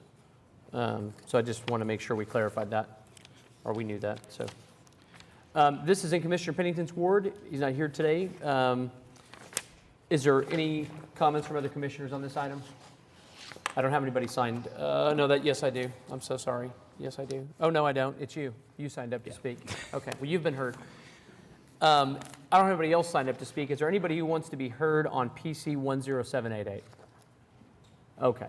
If there's no further discussion, I do need a motion in Commissioner Pennington's absence on the item. I'll make a motion to approve. Okay. I have a motion to recommend approval to City Council on PC 10788. It's been seconded by Commissioner Highsmith. Please cast your votes. All votes should be cast. And that item is recommended for approval. Good luck with your project and your business. Thank you. Items 29 and 30 were both continued, or actually in one case, I believe, withdrawn. Item 31 is our next item. Mr. Butler. This is PUD 1879, application to rezone 9229 South Cimarron Road from AA. Hi, how you guys doing? My name's Aaron Mears with Mears Engineers. I'm speaking on behalf of my client. Could you pull up the overhead? There we go. If you want to go back one more. As you can see right now, my client's property has an existing utility easement to access the oil terminal that's just south of the property. If you want to switch to the next drawing. So what we are asking the council is to basically abandon that access to the site, and we would be, instead of accessing from Southeast 89th, we'll be accessing the new and improved access will be coming from Cimarron Road. My client is just respectfully requesting approval for 3-lot residential development. Okay. Thank you, Mr. Mears. Commissioner Coffey, this is your ward, ma'am. Do you have questions or comments for the applicant?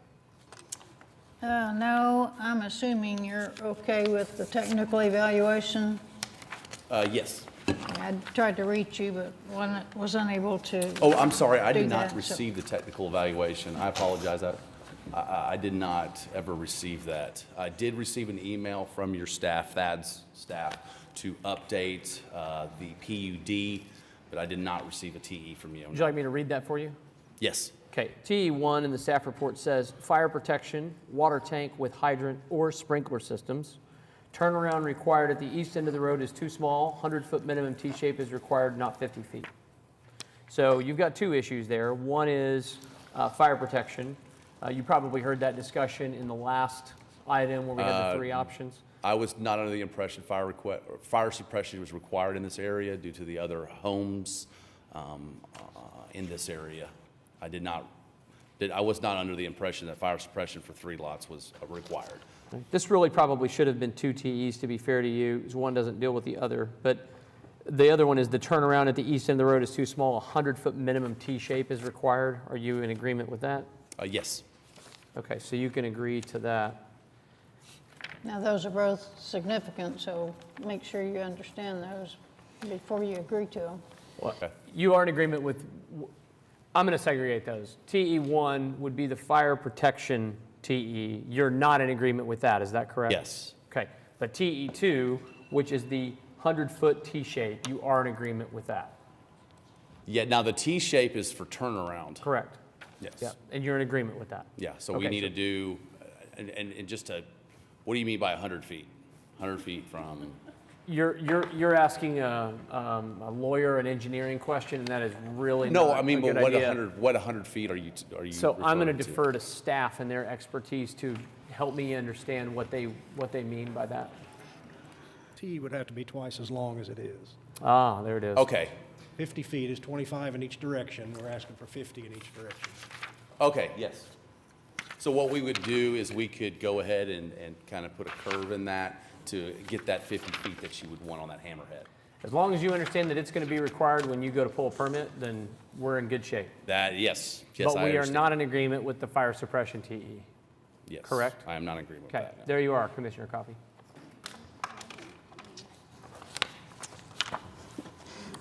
Well, I think both of these things are going to be required of you when you get to city council, so we can defer this until the next meeting if you want some time to talk to staff about it and some time to think about it.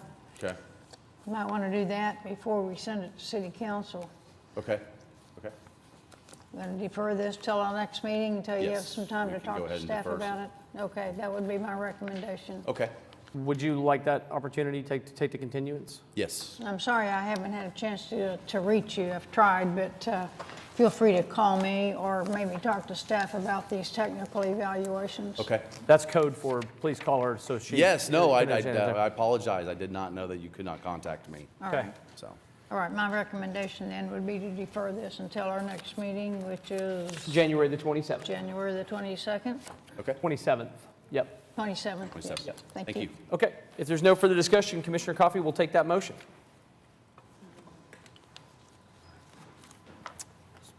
Did I get was there a formal motion made? I missed it? Yes. Okay, so I have a motion and a second to continue item 31, PUD 1879, to the next scheduled meeting of the Planning Commission, which is January the 27th. Please cast your votes. And that continuance is approved. Next item on the agenda is item 32. This is case C-7396, the final plat of Alhambra, located south of Northwest 164th Street and North Rockwell Avenue, with a variance to section 5.3.1.D.5 of the subdivision regulations.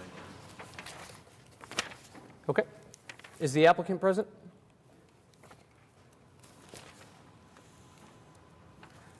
Good afternoon, Husra Iqbal, 801 Northwest 188th Street, Edmond.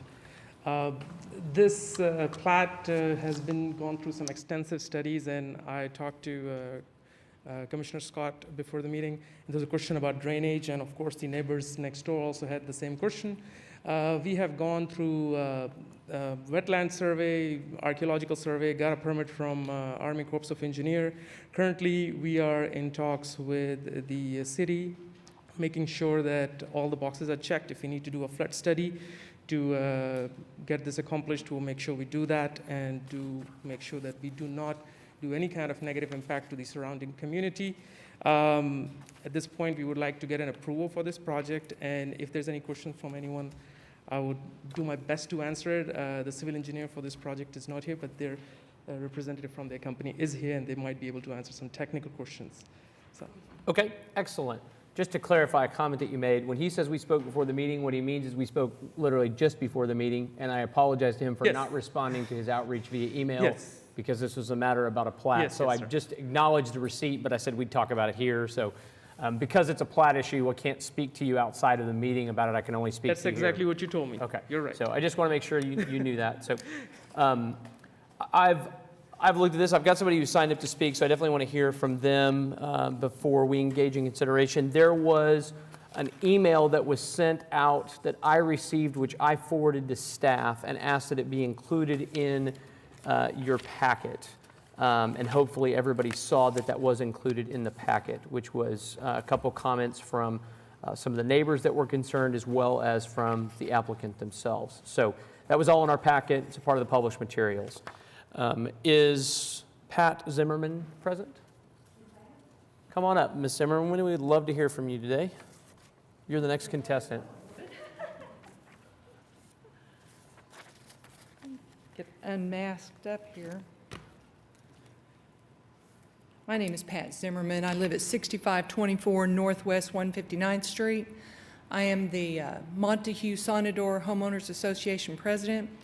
And we did have some community concerns, and we did meet with the developers yesterday and went over most of those concerns. And we saw the drainage instruments that they showed us, where they're going to divert the stormwater from the east to the south of that development, bringing it into the pond that is there, the Montague Sonador Neighborhood Pond. And all the information that we saw looked very, I'm not an engineer, so I'm assuming that all this is not going to flood our development. But one of the issues that we're still talking about is the pond itself. The pond itself was developed to stop flooding in the Montague Sonador addition. When we were discussing this yesterday, there's going to be some changes to the pond contouring in order to make sure there's enough room, I guess, to hold the flood water that would come from this development. What we were told is that this pond is going to revert to more of a private ownership pond. And we have a little issue with that because it was developed for the flood control of Montague. Our neighborhood uses it. Now, granted, we have a very small piece of the property itself on this. It's about 100 feet wide, maybe 20 feet deep. But we do have people that go out on kayaks, and we have people that fish, and people that take their children there to fish and do things. And our concern was that, after our conversation, is that we would not be able to have full use of that pond anymore. And since it is and in the last few days I've done a bunch of research, since it's in from what I can tell, and I have talked to the water board, since it is a stream water, the ownership of the property does go to the owner, but the ownership of the water belongs to everyone. Right, but you do understand, Ms. Zimmerman, and I'm so sorry to interrupt you, but that is completely outside of our purview. Well, I didn't know for sure. I just wanted to it would just be a private matter between your HOA as ownership. And I did look at this before the meeting, just so you know what was in my staff report. And your green belt strip that you guys own kind of runs through. That's what touches the pond. I saw that. So, I mean, that's a discussion that you guys are going to have privately, but it is not something that, as the Planning Commission, we can dictate access or something. If it is private, it's private. If it's not, it's not. We don't know. Well, that was one of our concerns, is that Sure. this was a drainage pond, a detention pond for Montague Sonador. And you do know too, as a part of the staff comments in here don't necessarily indicate it quite right. This is a final plat because it is considered a minor subdivision, which just means it's below a certain number of lots. Right. A preliminary plat followed by a final plat is not required. So this is the final plat. They've got to present a detention plan, and I don't know where that is in the process, if staff can update or provide some color for Ms. Zimmerman and the benefit of her neighbors, but they've got to review that plan, and I find it extraordinarily unlikely they'd be able to alter that existing detention pond as a part of their engineering plan in any kind of meaningful way. If nothing else, as you described, they may even be required to make it larger, who knows? But to offset the development they're going to increase there, that's all part of that final plat review. So my suspicion looking at the photographs is that whatever's going to be done here is likely to aid the problem that was evidenced in the photographs, which I did receive and I did review before the meeting, not compound the problem, if that makes sense. Well, as talking to the developers yesterday, we walked the property, and I believe that they have very good intentions on making sure that this doesn't create any type of drainage problem, because we already have a flood problem in that area, and anything that would make it worse would be devastating for the neighbors. I saw the picture of the backyard. I agree with you. Yeah, So- pretty scary. I get it. That's all I have. Okay. Ms. Zimmerman, I thank you for coming down today, being Thank you. patient with us. I don't have anybody else. Is there anybody else that wants to be heard on C-7396? My name's Haven Mankin, 10909 North Lynn. I'm Director of Architecture for NAFA Engineering. And we're very sensitive to the neighbors' history and what's been going on there. None of our grading crosses the 2 easements that total 85 feet in width to the south, so we're not affecting any of that land elevation. We're working with the city and the engineering for the water and discharge with our 5-foot weir that we have.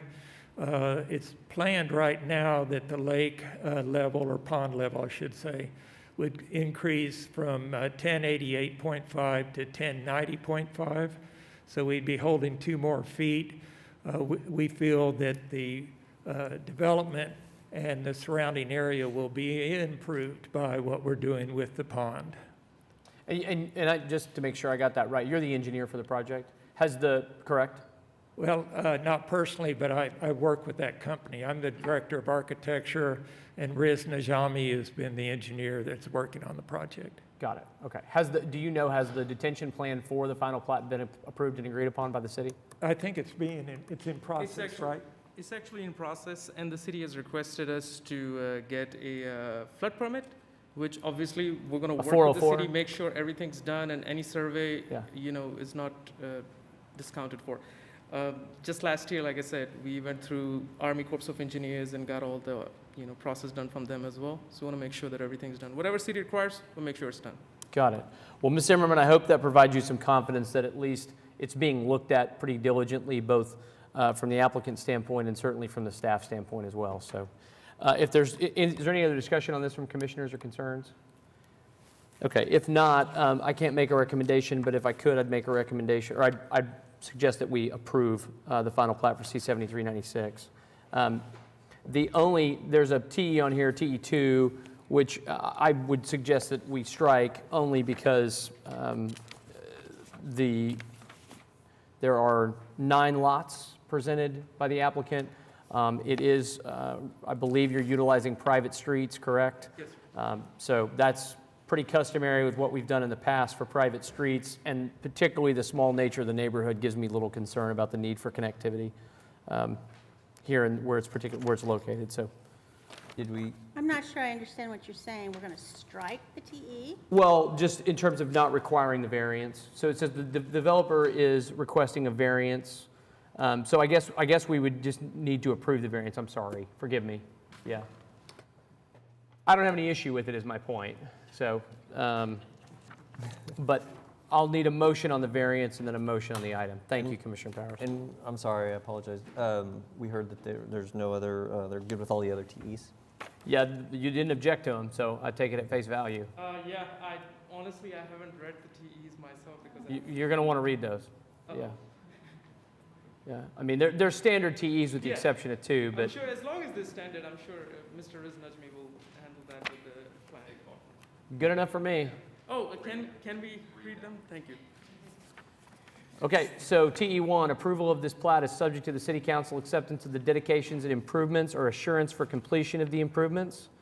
TE2 is that developer is requesting a variance to section 5.3.1.D.5 of the subdivision regulations relating to the interconnection between adjacent parcels. 6 votes would be required for that. TE3, alterations to the lot lines may be needed if FEMA floodplain is determined to be on any lot shown on the plat. Floodplain needs to be within a private drainage easement or a common area. TE4 says separate instruments will be required to be submitted with this final plat for proposed easements lying outside the boundaries of the plat. The instruments will be processed to City Council at the same time as the final plat and will be recorded by the city clerk. The final plat will not be released until after the easements are recorded. That'll be just fine. Thank you. That'll be Okay. So I do need a motion first on the variance from somebody and then the item separately. Move the variance. Okay. I have a motion to approve the variance to section 5.3.1D5 of the subdivision regulations.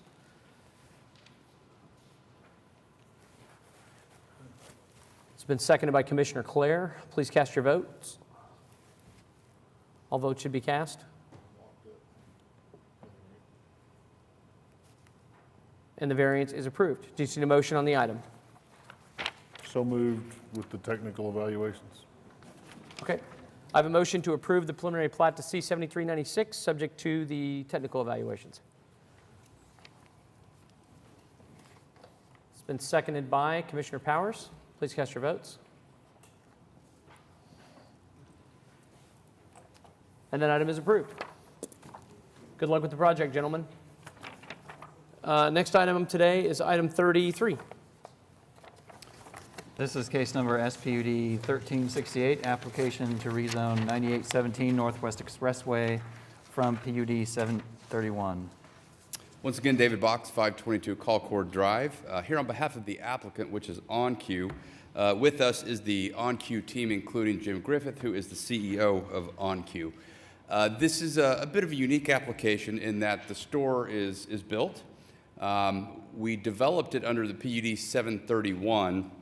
But what we seek today is some additional signage that we believe to be appropriate given the area. And we hope that when you see the exhibits that were produced via a sign study, you will agree to us that given the current requirements in the current PUD, the signage that is allowed is just absolutely not visible. And so what we seek through the SPUD would be to allow one 25-foot sign, which is what you see before you on the screen, and then one 50-foot sign. And it is worth noting when we think about signage under C3, what is allowed under the C3 code is a 50-foot sign when adjacent to a highway. So we don't believe like we're asking for something that is outside the bounds of what you might expect to see on a commercial tract in close proximity to a highway. This section of the Kilpatrick Turnpike is now carrying more traffic than ever, in large part because of the connection being made to the south. You can now be on the Kilpatrick Turnpike and end up all the way down basically at the airport. So it's a wonderful thing for the city. It's opened up a lot of development opportunities in southwest Oklahoma City, and it's opened up a development opportunity here. As you scroll through these images, I just want to briefly point to again, the images you see with, there we go, Cindy, thank you. You can see that the sign as allowed under the current zoning is not visible at the 25 feet. So as you scroll, you can see time and time again that 25-foot simply isn't visible, save for one. And so what we seek, again, is a 50-foot sign. It's worth noting additionally that unlike previous applications that have come before you that had to go to the Board of Adjustment for a variance to the moratorium, we have scaled this sign down so that it is just the OnQ logo without the gas station, or excuse me, gas prices attached to it. So the current moratorium limitation is 200 square feet. We are at that, so it did not require us to go seek approval from the Board of Adjustment to the moratorium. The moratorium does not affect height whatsoever. But again, our height at 50 feet is what is contemplated under C3 zoning. So we think it to be compatible with the area, especially given the nature of the changing turnpike corridor. So with that, I'd be happy to answer any questions, and we would ask for your approval. Okay. Thank you, Mr. Box. Commissioner Clare, this is your ward, sir. Yeah, so I did have discussions with Mr. Box yesterday regarding this item. Much like what he said, I am in agreement that I feel that this is an appropriate application. They would be able to have a 100-foot sign, and they're going with 50, and they've removed the digital components for the gas prices. So I'm, in support of this. The only thing that I had concerns about was regarding the number of signs on the frontage of 731, but it's my understanding that is outside the applicant's control and it's outside of our control. It's the previous PUD's owner, so I think our hands are tied there. So. Okay. I'm going to need a little bit more explanation about that. What is it? We only own the tract that is subject to this application. We don't own the balance of what is PUD, is it 731. We don't own the rest of the tract. We bought this. It was PUD 731? Yes, sir. Is when the original signage that was approved. It's a very large PUD that goes, both sides of Northwest Highway, and yes, so OnQ has purchased this one tract. 731 was quite a while. That's been a year or two. So. Yeah. Okay. Is there anybody here that wants to be heard on SPUD 1368? Okay. Any other commissioners have comments on it? Okay. If there's no further discussion, Commissioner Clare, I think we're ready for a motion. Okay. I will make a motion to recommend approval of SPUD 1368. Okay, I have a motion to recommend approval to City Council on SPUD 1368. It's been seconded by Commissioner Privet. Please cast your votes. 1, 2, 3. All votes should be cast. And that application is recommended for approval. Thank you. Thank you. Next item on the agenda today is item 34. Mr. Butler? This is a comprehensive plan amendment number 15, consideration of a proposed map amendment to Plan OKC, removing urban future land use topology area from urban low. And this is located at the northwest corner of Southeast 104th Street and South Bryant Avenue. And Baneri Mujica Ortiz is going to take us through this briefly. Hi, good afternoon. Basically, the request is an amendment to the comprehensive plan to change the LURA, removing the urban future LURA layer from the urban low-intensity base LURA designation on a 40-acre tract located on the northeast corner of the Southeast 104th Street and South Bryant Avenue. There is a PUD 1864 associated to this. There you can see where is the site located at. Right now it's undeveloped. It's surrounded mostly by residential and some uses to the south and west. In terms of the zoning, right now is agricultural with some residential to the north and west. The LURA is urban future. To the south, we got some rural low. To the north, we got some urban future and some urban low. The water, the subject site is close to service, and the applicant is proposing to bring city water to the site. In terms of wastewater, the applicants propose to update and extend the sanitary sewer that will serve the basin to have the capacity to serve the subject property. In terms of emergency services, the site is located outside of what it is urban or rural target response times for emergency services set by Plan OKC. But this site is located in an area where we have an automatic aid agreement with the city of Moore for fire calls, but not for medical emergencies. The nearest fire station to this property is located in Moore. It's a Station 4, and it's only 1 mile from the property entrance. And we believe because of the location of this property, we might not get any other fire station closer to it because it's too close to the border of the city. The findings and recommendation, the site will be served by city water and sewer.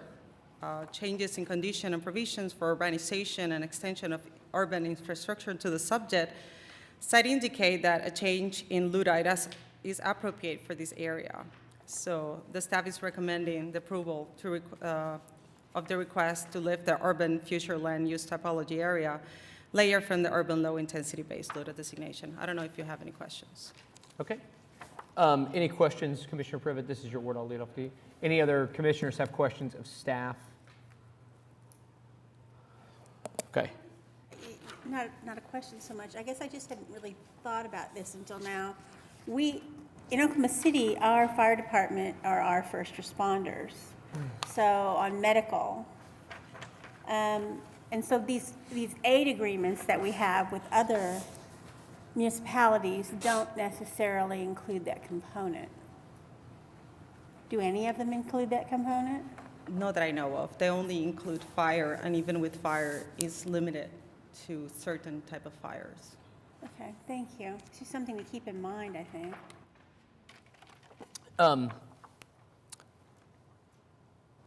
Shauna Bray signed up to speak on item 35, and if this is confusing for us, so it's going to be, I know it's going to be confusing for you guys.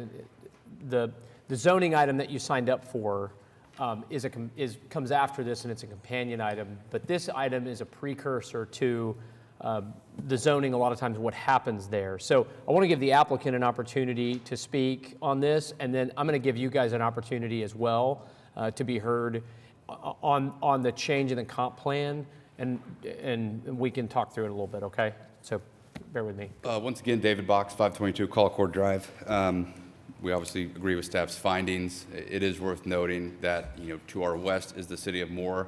So bringing sewer here and opening this up for urban development, I think, to be a positive thing, especially given our application proposes commercial along the frontage. So any opportunity, I think, that the city has to get sales tax from citizens of other cities is a wonderful opportunity, and we have that here with what we propose within item 35 in our commercial frontage. So we believe opening this area up for development to be a positive thing for the city long term. So I'd be happy to answer any questions. Okay, any questions of commissioners for the applicant? No. Okay, thank you. Mr. and Mrs. Bray, do you guys want to come up, or Mrs. Bray, do you want to come up?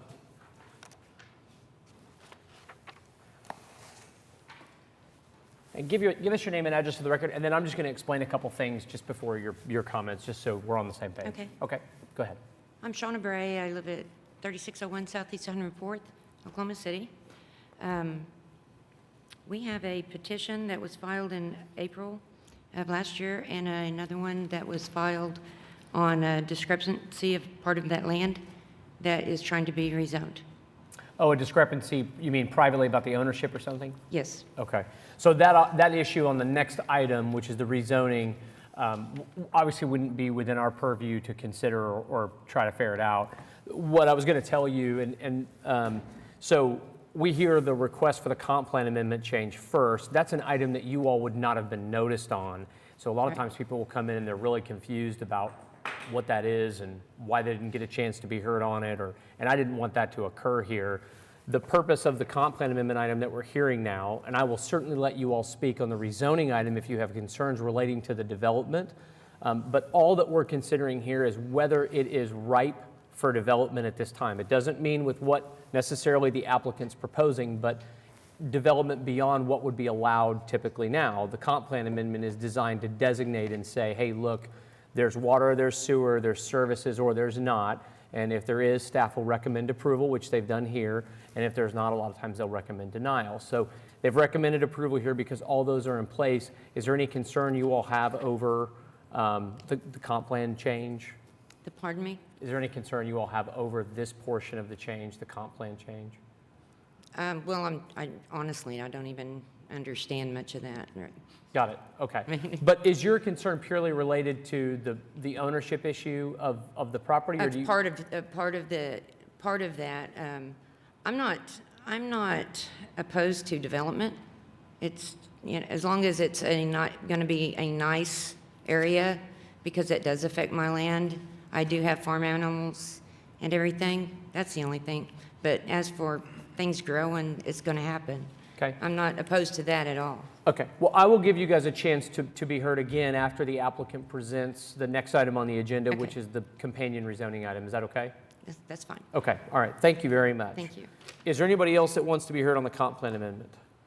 Seeing nobody, if there's no further discussion, Commissioner Privet, I think we'll take a motion from you. I'll move approval of CPA 2021-00015. Okay. I have a motion to approve the comp plan amendment. It's been seconded by Commissioner Hinkle. Please cast your votes. All votes should be cast. And that comp plan amendment is approved. Next item is item 35. Mr. Butler. Item 35 is case PUD 1864, application to rezone 3103 Southeast 104th Street from AA to PUD 1864. Again, David Box, 522 Colcord Drive. Chris Anderson, the civil engineer, is here with me as well. So this PUD seeks to develop this tract into 3 separate tracts. Tract 1, which would be kind of the northeast portion as R1, with no variations under the PUD. Tract 2 would be that commercial frontage along Bryant. Finally, Tract 3 that would allow for the ability to have multifamily, as well as a large portion of that will be consumed with a detention pond. There is one TE that we do agree to. I'd be happy to answer any questions you may have, and that's it. Okay. Commissioner Privet? Yep. Questions of the applicant on this one? Oh, let me pull up the TE, I forgot what it was.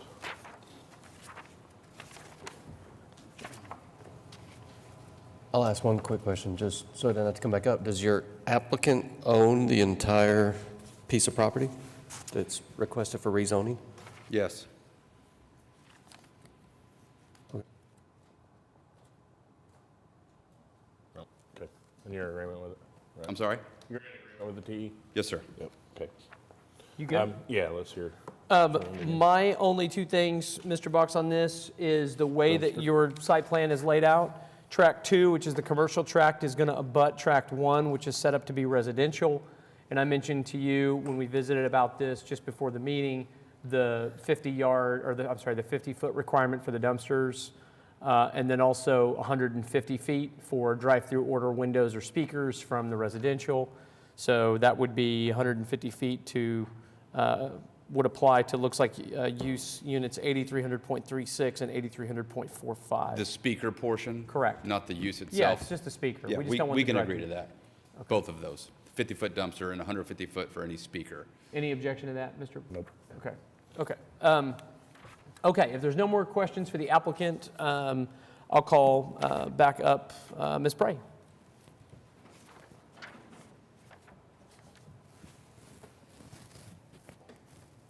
Hi, I'm Welcome Shauna- back. Do I say my, If you would, please. okay, Shauna Bray at 3601 Southeast 104th, Oklahoma City. Thank you very much. Okay, on the part that's listed, track 1, Yes, ma'am. part of that section, and it shows the fence line, that is under discrepancy and is a current court case pending. Okay. Any other concerns? No. Okay. So as I mentioned earlier, the private dispute over the land boundary is not something that we're going to address. If that winds up being true and you go to court and you win, congratulations. But for us, it's not something that we use in our consideration of the rezoning item because it's a private matter between parties. Could I ask for a point of clarification Sure. there? If we take action to rezone the property and it's later determined that the applicant is not the lawful owner, does that affect the action that we've taken to rezone it? I'll let Mr. Collins answer that. I don't know that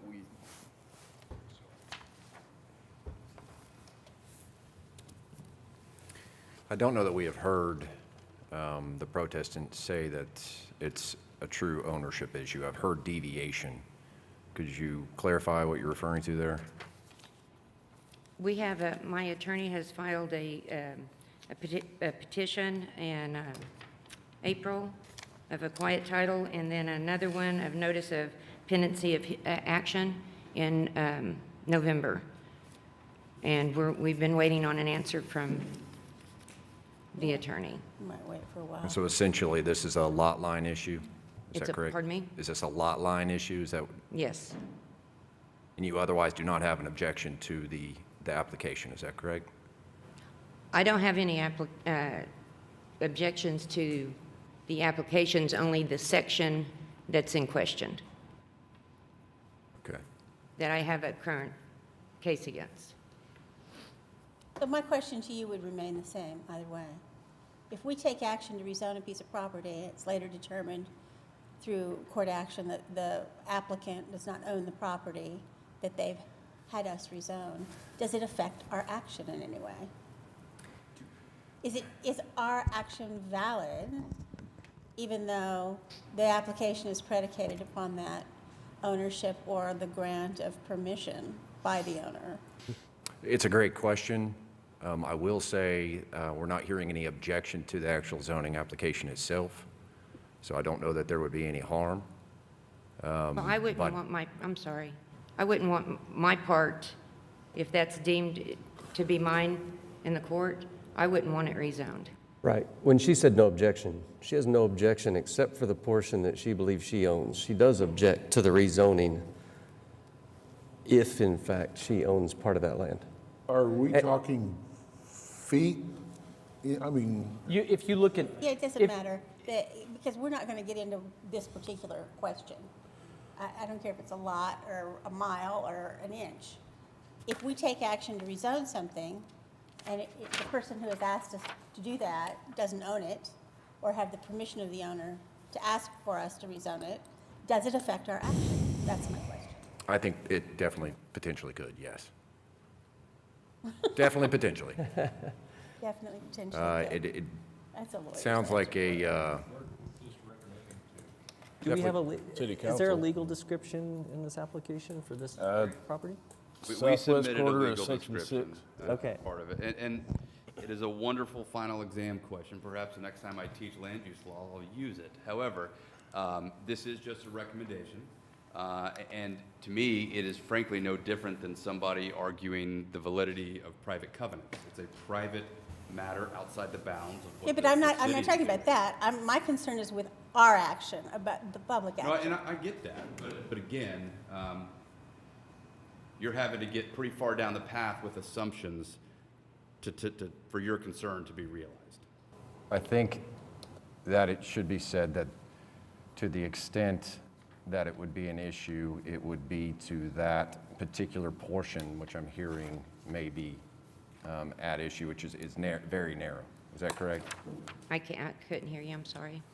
I would agree with that. It wouldn't affect I assume, with respect to the rest of the property that is owned by the applicant. My concern is only with whatever they might not own. So let me ask it this way. Can we approve the rezoning, and when we specify the area of land that we are rezoning, it is the land owned by the applicant? And if the courts determine they own something different they believe they own, then we rezoned the portion that they own. I'm not an attorney, but it seems like if I can't bring forth someone else's property to rezone it on my own. There you go. Surely that would make our action null and void. Yep. Yeah. So I'm sorry, can you not file an application on land you don't own? You could No. be approved. Without permission of the owner. Without written permission of the owner, okay, thank you. Have to be authorized. So so the better question, taking this aside, the better question is, if someone were to have filed an application with the city, and they come in and they rezone a property, and then it comes to light that they don't have ownership of that property, what would happen in that case to the zoning action? Yeah, it would be, I do believe it would be voidable at Voidable is not null and at the void. least, if not void. Okay. So I tend to agree. I mean, perhaps through the court, and I'm not involved in the court action for what it's worth, but within that court action, if the disputed tract were to end up being theirs, then perhaps that portion only would be voidable, and the ordinance would be ineffective as to that disputed tract. But it shouldn't stop the balance of the application moving forward. As a surveyor, have the pins been recovered or set, or are we just going off of a fence? Let's don't go into that. Okay, well, I'm Let's just don't go curious. into that. My last 2 cents, you should talk to your lawyer about this. I have a lawyer. I'm saying you should talk to your lawyer about Oh, this. I have. about this He told me to question. come in today About and let what y'all will be happen aware in the that this event that- is under litigation. We Happened to the I don't want zoning. to talk I about mean. it. I We've- don't want to talk about this. We've gotten, a lot further down the path than we normally do. We have a lot of people who come in with private issues and concerns and disputes. I mean, we had one in a couple cases ago, if you were listening, about a green belt that was next to a pond and whether they own it or they don't own it. And Right. I mean, that stuff happens. I don't believe it's that we should try to ferret that out when we're evaluating a rezoning application. We have who purported to be the property owner come in and file an application. That application is being presented to us for a rezoning. We're hearing the rezoning item. In the event they are not the property owner, there's clearly recourse in the law for that action that is outside of our purview. Okay, I'm not that bothered by the extent to which we went into this. It's very relevant. We listen to neighbors, we listen to people that live on the other side of town as to what they think about the rezoning. This is a neighbor, they're adjacent, they may or may not own part of this land, and I think it was very relevant to know that it is in dispute. It would affect whether we should take action now or later. I'm still going to ask maybe I'll ask one more question, and if others ask a little bit more information about this, I think it's perfectly relevant. How long ago was your lawsuit filed? It was filed first in April of 2021. Okay, and the reason I ask is it was filed like yesterday, that, that can go either way, but what's the applicant's opinion then on delaying this until it's resolved? You want an action now, even though there is an adjacent neighbor who disputes the ownership by the applicant, but you want a decision now, or do you want to delay it until that's determined? Makes it a lot easier for us to know for sure. Well, one, obviously, we're today seeking a recommendation. It's going to be 6 weeks before it even gets to City Council. Given the backup at the district court, that delay could be an absolute indeterminable amount of time. So we would ask for approval based on the merits of the case presented before you, not a piece of litigation that you have yet to read any pleadings and have no control over, and frankly has no relevance to whether or not these uses are appropriate on the subject tract. I agree with all. I would like to say to Mr. Privet, I didn't mean to cut you off. My point was that it's not about the specific facts of this case. No, I don't think. The applicant, because, the fence isn't held legally, it would be the pins. The pins would be your actual property line, not the fence. But Mr. Anderson tells me that they've set the pins. if they're set on the pins, then yeah. Yeah. That's it. Typically they're not, but sometimes they are.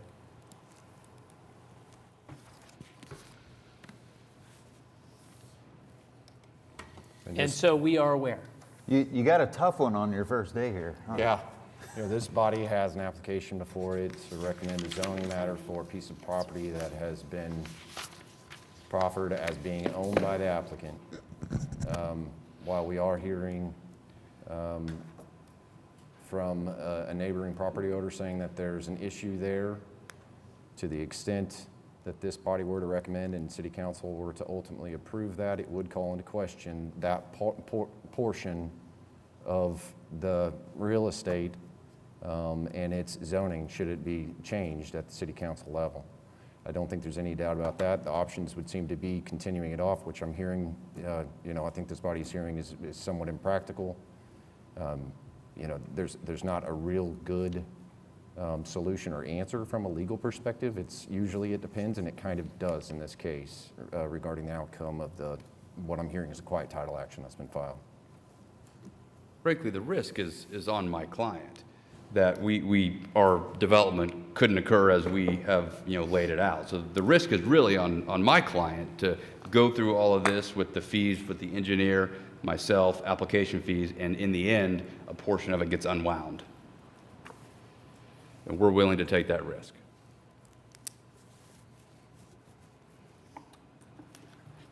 Does anybody else want to be heard on this matter, Mr. Chairman? That's a good question. Anybody else want to be heard on this item? Okay, well, If not, I'll move approval. okay. I have a motion to recommend approval on PUD 1864. There was a technical evaluation. You were in agreement with it? Yes, sir. So, and then there was a TE request made that track 2, 50 feet from residential use for the dumpsters. And the other one was the drive-through speaker, 150 feet from residential use. You were in Yes. agreement with those two? Yes. And you accept those as friendly amendments to the motion? Yes. Okay. I have a motion to recommend approval to City Council on PUD 1864, subject to the technical evaluations as amended. It's been seconded by Commissioner Privet. Please cast your votes. All votes should be cast.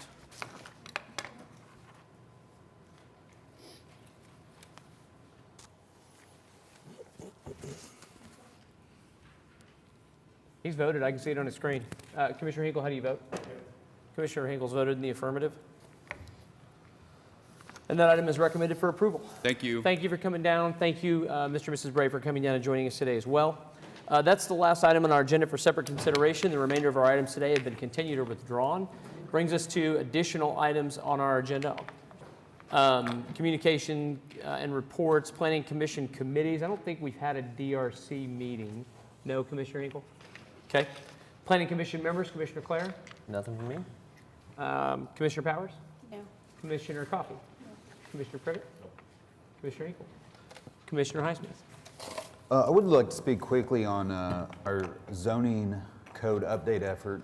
I don't know how much the rest of the commission is aware. We've begun that effort, working with great staff members on moving that forward, having a lot of discussions right now. The one thing that I would like to say today as a commissioner is, I doubt any of them are watching, but we are having a bit, in my opinion, of an attendance problem with some of the people that were asked to be a part of the stakeholder advisory team and some of the other portions of those bodies. I would like to stress the importance of the effort and also make the comment that it seems like if we continue to have those attendance issues, that surely there are other members of the public that would be interested in staying engaged on that type of effort. But I think the way so far that things have been going and the conversations we've been having are very interesting, and I'm excited to continue that process. Yeah. I'm one of those guilty parties, so I accept your criticism openly, quite frankly. Yeah, well said. You're right. You're not wrong. Commissioner LaForge? I had one thing. There was 3 applicants who said they did not know what the TEs were. It might have been a coincidence that they all 3 ignored their commissioners that called them or whatever, but what is our process to make sure applicants know what the TEs are? How do they get it? I feel like when applicants call me, they have never seen the staff report I have in front of me, so how do they get the information, or are they not receiving the information? A good question. I like it. It's all sent to them via email after when the packet goes out. You guys do send the applicant a packet before the meeting, and it's in there? We send them a link to everything. Okay. Maybe in a coincidence that there was 3 of them. Maybe one of them, it sounded like, wasn't returning phone calls or whatever. If they didn't receive it, we need to change the process. Correct me if I'm wrong, but I think in all 3 of those instances, those were folks I don't recall having been before us previously. And I think it's that we get so used to the same 5 or 6 people who represent 98% of the cases. They know exactly what to do. Yeah.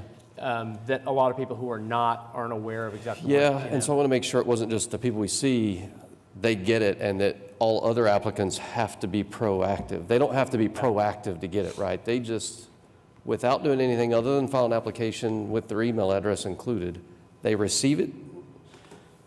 Is that right? I would agree with that, and I would just say that although technology is a wonderful thing, I don't think we can become over-reliant upon it and just assume that everybody has the same either access or capacity to deal with it.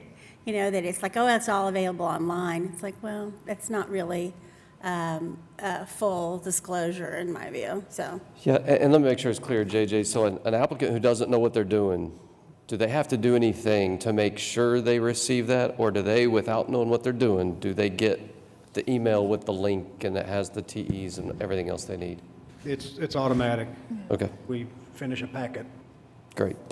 Well, unlike the gentleman that I asked the case to be continued, I left 4 messages for him, and he just didn't return my calls, so. Yeah, that caused me to be suspicious that it might have been 3 Yes, different and- people who were not and I think it was watching their important email. that he know what those technical evaluations were, because they were significant, so I hope to talk to him before the next meeting. Okay. Just for me, 2 things. One is, and this is actually a question from Commissioner Highsmith, which I'm glad he brought up because I meant to, but we've had an item, and I'm just curious to get an update from staff. Item, what was 36 on today's agenda? It's SPUD 1217. Kelly Work is the applicant on it. It's been continued more times than I care to read out loud. What is going on with this? What is the status of this application? Like, what's happening here? They're still working with neighbors and making amendments to that application, so. Okay, I mean, so the applicant is the one that's continuing to kick it? Yes. Okay. Yes. I mean, okay, I'm with Ace on this. I mean, it's been continued now over a dozen times. So, Since May 2020. yeah, Which is crazy to me. I've never seen an item that's been continued so much. Yeah. So that's why I was asking. okay. And the other thing I'll say, I mean, I did not intend to say that, any item that a commissioner wants to discuss, whether it's within our purview or not, we shouldn't.